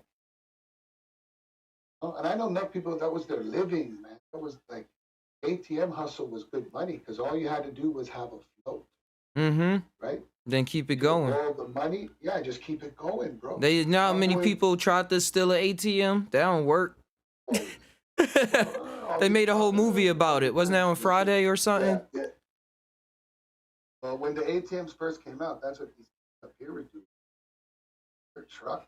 But you can't open it though. Pulling. They got it open. Oh, yeah. So that's why you buy one. If you have one and you know it, like you buy one, then you work on it like a puzzle. Gotcha. Then slot machine. That's what people did with the slot machine. Bought them, pretend to be a company or a casino dude, because only they can buy and put them in there. Figured out how to scam it. Right? You can't do slot machine. But you know what I'm saying? Yeah, they learned that already. They learned that scam inside and out. Yeah. Like a safe. Dude, man, safes. You want to break into a safe, you gotta buy the safe that isn't practice. Mm-hmm. Create it in a VR simulation now. Find the blueprints, go through it. Like, all right, run this simulation 50 times. That's Ty. Hey. Hey, like on a lot of HP desktops, is it a certain amount of RAM that you can add to it, or like? Do you only be able to add so much RAM to it, or what? I'm looking now. When I just typed it in real quick, because I was going to say, yeah, if it's a home computer, if they're not trying to make it the too cheap kind, they should allow for you to have like available memory slots. Okay, because like I'm looking at this HP right here. It's like a 6th generation. It's the i5 6400T processor, 8 gig memory, 1 terabyte hard drive, HD graphics 530, ultra slim. And I don't know what all that means, but I'm like, is that strong enough to do what we be doing? Hold on. Send send me the link to the one you looking at, if you could do that. Like in a private message or something, so I can like really look at the specs.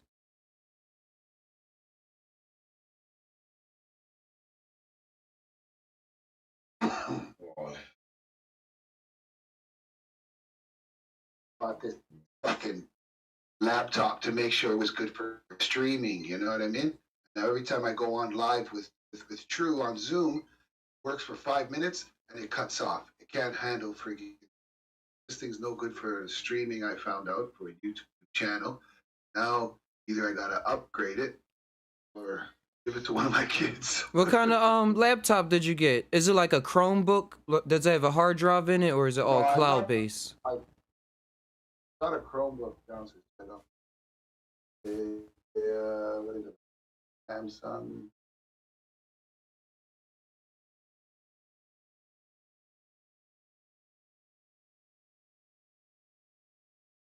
I don't know how to find out what the fuck you make it say. I got it going off. Hold on. Here. Where is it? Open it again. Let's say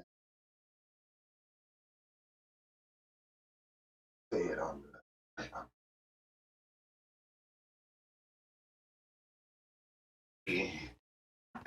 Yeah, I just cleaned out my computer yesterday.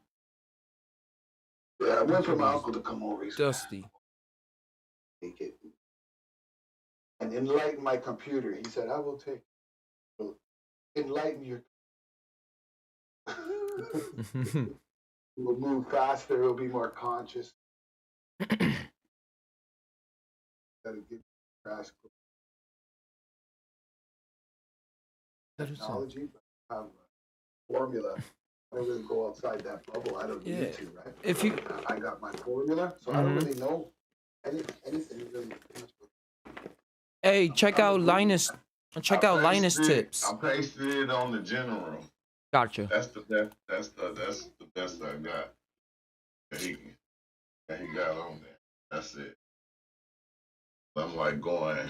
I just need something like, cause I already got some memory cards. I think I got like 32 gigs of memory cards. 2 of them, 16. Oh, that's a pretty good computer. You're live, True. Yeah, that's good. So, You should be able to upgrade the RAM in there. You should be able to upgrade the RAM in there.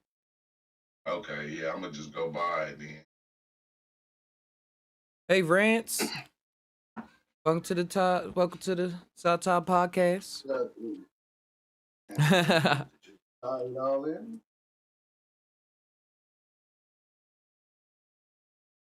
Five, 10 people. Yep. Yeah, I'm just trying to make sure, because I'm not spending no hundreds of dollars again, bro. I did it too many times. And every time I spend a 500, 400, 600, 800, it's like after a while, just like kind of, I don't be able to do nothing with it. Like that Mac just pisses me off. I don't know how to use it. It's just sitting. $600 down the drain. You got a Mac? Yeah, an iMac, but it's a 2013. Mm-hmm. It's still one of the damn ones, but and it's updated and upgraded and everything, but still though, it's just Offer up, bro. Put it on offer up and get something better. What you think? I tried. But no, it didn't work. Maybe one of the viewers, listeners interested, man. True up, guys. He'll even sign the back for you, man. Ain't true. If I buy Yeah, off you, yeah, will you you can sign it upgrade that. to Big Chill, my friend?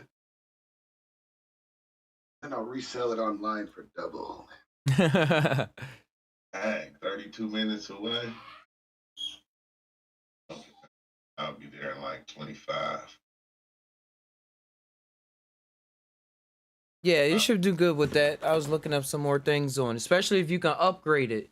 And if you can upgrade the hard drive too, look into a SSD drive and as opposed to a Okay. hard drive. Yeah. Yeah, it helped the computer so it can read and write the data a lot faster. Yeah, okay. Yeah, because I'm going, if I can get one of those for cheap and just, buy certain parts for it to make it run better, I think that would be easier. Yeah, just like a car. Like I was looking into them gaming computers. I said, oh, hell. Yeah, they on a increase right now, especially with crypto going on, cause everybody buying all the GPUs up, and then they reselling them for more money, cause the people that they like, hey, if y'all want it for crypto, y'all gonna have to pay. We know what y'all gonna make off of this, and then the gamers like, well, we just wanted to play games and run our computers normally. Yeah, but you got some other devices around that you're not using too, man. There's a way that you can like link them together so you can like combine the processors. My boy was trying to explain to me, I'm not a technical guy. I don't like those people with like 2-3 computers. It's just not like 2 PCs, different things. They're like gang together working on the same tasks. It amplifies your processor. It's crazy. That's how the mining computers are. Imagine what they going through just to solve one equation in the blockchain. Me and Duel was coming up with this good story too. We gotta work on that, Duel. You got a nice video card, then you should be helping. All right. Oh, you started breaking up when you said. I think he said he's about to leave out. I think he said he's about to go check up on that computer. Ah. And I know into the VR, we can talk video game channel. Yeah, I want to start playing. What do you think I should do, Big Chill? Real quick, since you know about gaming channels and stuff. Should I have, what's your opinion? Should I have games, VR games streamed on this channel? Or should I make another YouTube channel that's just strictly VR? Make another channel, man. Make another channel, so make it for VR and other gaming too, man. Yeah. For other gaming, you just got a game and you're trying it for the first time and just play it, and and you have another gaming channel just in case. Uh-huh. That doesn't hurt. It doesn't hurt to have 2 channels. Yeah, I didn't know if I should stream it to here because I got it hooked up now where I can stream to Twitch and one other YouTube channel like for free. So I said, all right, what I'm gonna do with this and keep it up too. I mean, this is like a VR channel too, bro. I know. I talk about the psychedelics and stuff hard. So I'm like, so if you're gonna take the gaming to another channel, then you're gonna have space here to fill. So come up gotcha. Well, nothing. You don't have to come with nothing new. You can do whatever you want. I'm not saying. Yeah. No, team build, something come out of the blue. Something happened. Still talk about VR too, man. But I'm saying, separate gaming, so you can just focus on that and help out people. Like how True just had a problem. Technically, they can take it to that channel because maybe people here want to hear about the VR, but don't really want to get technical how to set up. But then everybody should know technical too, man. It should be. Yeah, that's why I just be tying it all together. If you call technical support, you end up going and getting like fucking $500 in Amazon cards, and you're like, why do you need Amazon cards? Help with my software. I almost fell for that before, and one time, bro. Please, you have to give me the Amazon. I recorded. I got a recorded conversation with that. Because I knew what was going on, so I recorded it up until the point they started cursing me out because I said I wasn't going to the store. Even on your outings, like this channel here, when you take it to the gaming, with the skating, because like when you leave your house, you're like me, man. I need a fucking I'm sure like everybody else out there. The outside, everything's happening, and something always seems to happen, even if you don't have a camera or not. Like shit happens to you. I apologize too on behalf of Canada. Those people must have been French. I apologize if something you had a car accident and it was a Canadian, right? Was it the Canadian people you got in the accident with or something? I see. Oh yeah, they On were. Thanksgiving? They were visiting for a couple days. Yeah, fucked up, sorry. But you know what was wild? That fucking the other time I saw with the fucking owl. That was fucking crazy. Yeah, I was trying to when find the you pictures first- of it. Bro, you can clip that. I know I saw the short story too. But what it looked like when you first saw it, you know how they're showing those videos of the birds animation? The birds are stuck in the sky, they freeze. Mm-hmm. That's what it looked like. And then you change. No, that's what I thought it was. Yeah, and you saw the fish. I saw the string or whatever it was that was holding it open. Like, bro, you know what kind of fucking probability that is, bro? Yeah, I said it was like That it was someone seen that? crucified or like his wings were just being spread. I was out with my daughter making a leaf pile, and then I turned my head and I said, "Is that a bird?" And then immediately I started walking over to it because at first it was like a split millisecond of like, oh, I don't want to look at it, but the curiosity just overtook, and I was like, yeah, I gotta walk over there and see if this is real. I thought it was a toy. It looked like a glitch because its wings were open and it was just stuck in like, you know, it looked like it was frozen, like how you see on YouTube. You could have took a picture and said, "Holy fuck, I got a picture that glitched." You know, some people fake it. Yeah. They set up the scene. You didn't set it up. That was natural. Yeah. Until you went on an angle, then I saw that it was stuck. But before, when you were like, "Whoa, I gotta help this bird," and I just saw the bird stuck there. A split second in my mind, I'm like, "What the fuck is Ty seeing? What are we seeing right now? Is this shit real? Is that bird frozen in the sky with its wings open?" And then you said it's stuck, and then I seen what it was stuck on. I said, "I gotta help this bird. I gotta help him. I gotta help him, man." And God bless you, Ty. God bless you. Now, that's the parallels of reality. But that's how I seen things happening That's fucking in my crazy. mind, that it was like on a mission, it had to get there, and that's the way it got trapped up. Like, imagine Block had put it, he had said the Hogwarts invitation. And I said my Hogwarts invitation almost didn't make it. So it's like it made it halfway there, and it was like it's all whatever for it a was, the reason. source, All something. it pulled you there, bro, at that time. Yeah, because it was all popping up. Now it's put you there. And holding it too. I have pictures of just holding it. I was like, I never held the owl before. Yeah, And then I those was pictures, like, wait, saw that. That's- I started having the feelings I did hold an owl before. Like, not just in this reality, but it was just familiar. Like, just do what you do. All the other thoughts you will try to pop up with is just what this version will come up with. Was like, you do this. Like, just hold the owl. Like, it's like you hold your dog. That like blew my mind. Yeah, it was It was amazing. just like nothing. We already did it before. Whatever. Man. Now it's just a story that you tell, and if you didn't have recorded it, people would be like, "Oh yeah, sure, whatever." Hugging an owl. Yeah. I know. That's why we say in all of our trips and journeys, we be like, in our trips and journeys, our main thing, we be like, I wish I could bring a camera in there. So in this reality, I whip the camera out. Not all the time, because like you see Wild Man Ninja, sometimes things just get cut off, like not to be broadcasted right now. But when I can, like, look at this.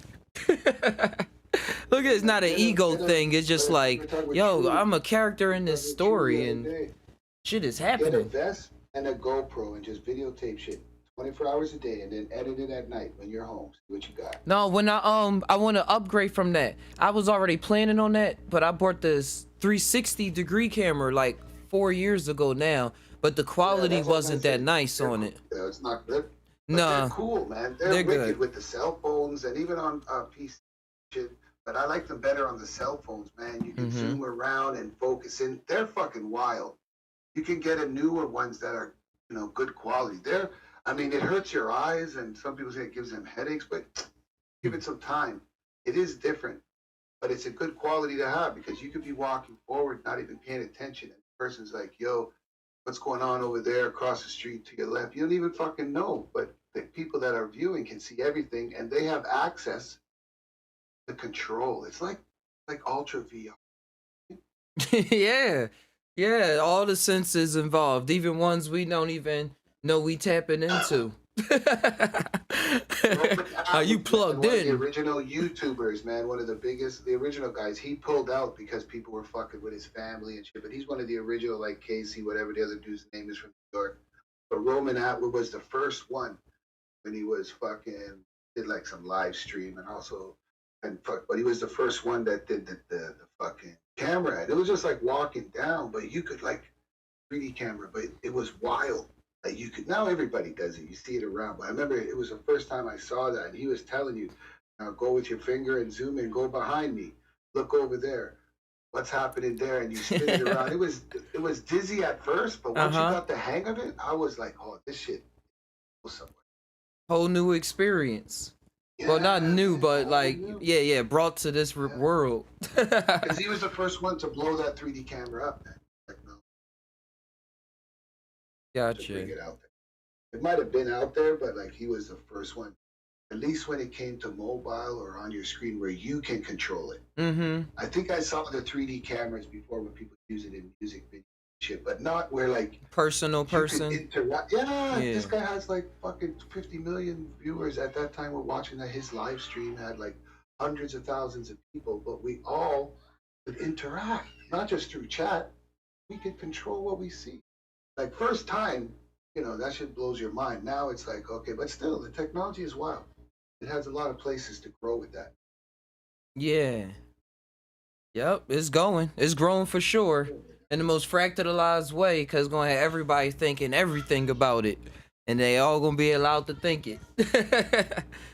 And experience it as they are. But hey, Big Chill, I'm about to head out. I got to use the bathroom. And I got to go make some ka-chinga ching. Do your thing, brother. When you go out in the real world, man, record that shit, man. I It am. always happens, man. Yo, I'm gonna start doing the last time I had my car, I had started dashing with Ty on Instagram, and I was live while I was dashing, just playing music and shit like that. So I probably do that Yeah. if the internet holds up. IRL streaming, bro. IRL streaming. That's a whole nother community on its own, man. Once you get into that live vibe, put it in your car while you're doing deliveries, no personal information. And you just let it ride, bro. It's still minutes on YouTube. You know what I mean? You're gonna get some ads. Can't lose. Just let it play and talk to the fucking camera, man. I'll be there with you, man. Yep. Thanks, bro. All right, but you have a good one, man. I'll see you in the future still, man. All right. Adios, peeps. Thanks, Peace. Master Creator. Big Chill. Nobby was in there. You well. Yeah, I'm gonna have a good one. Cristobal, Rant, 7 of the Dead. Who's up's in there? Ollie Cat. You ain't tricking me this time, King. My Diaz, Prince Pearl, Double O, Triple O. You can get the double shout out. He always do. But my AI processor is processing differently today. But thank y'all all for coming on through. Don't forget to check out the Just Todd Now website. For just check out the art previous episodes. Check out True Life Stories on there and King Gosh.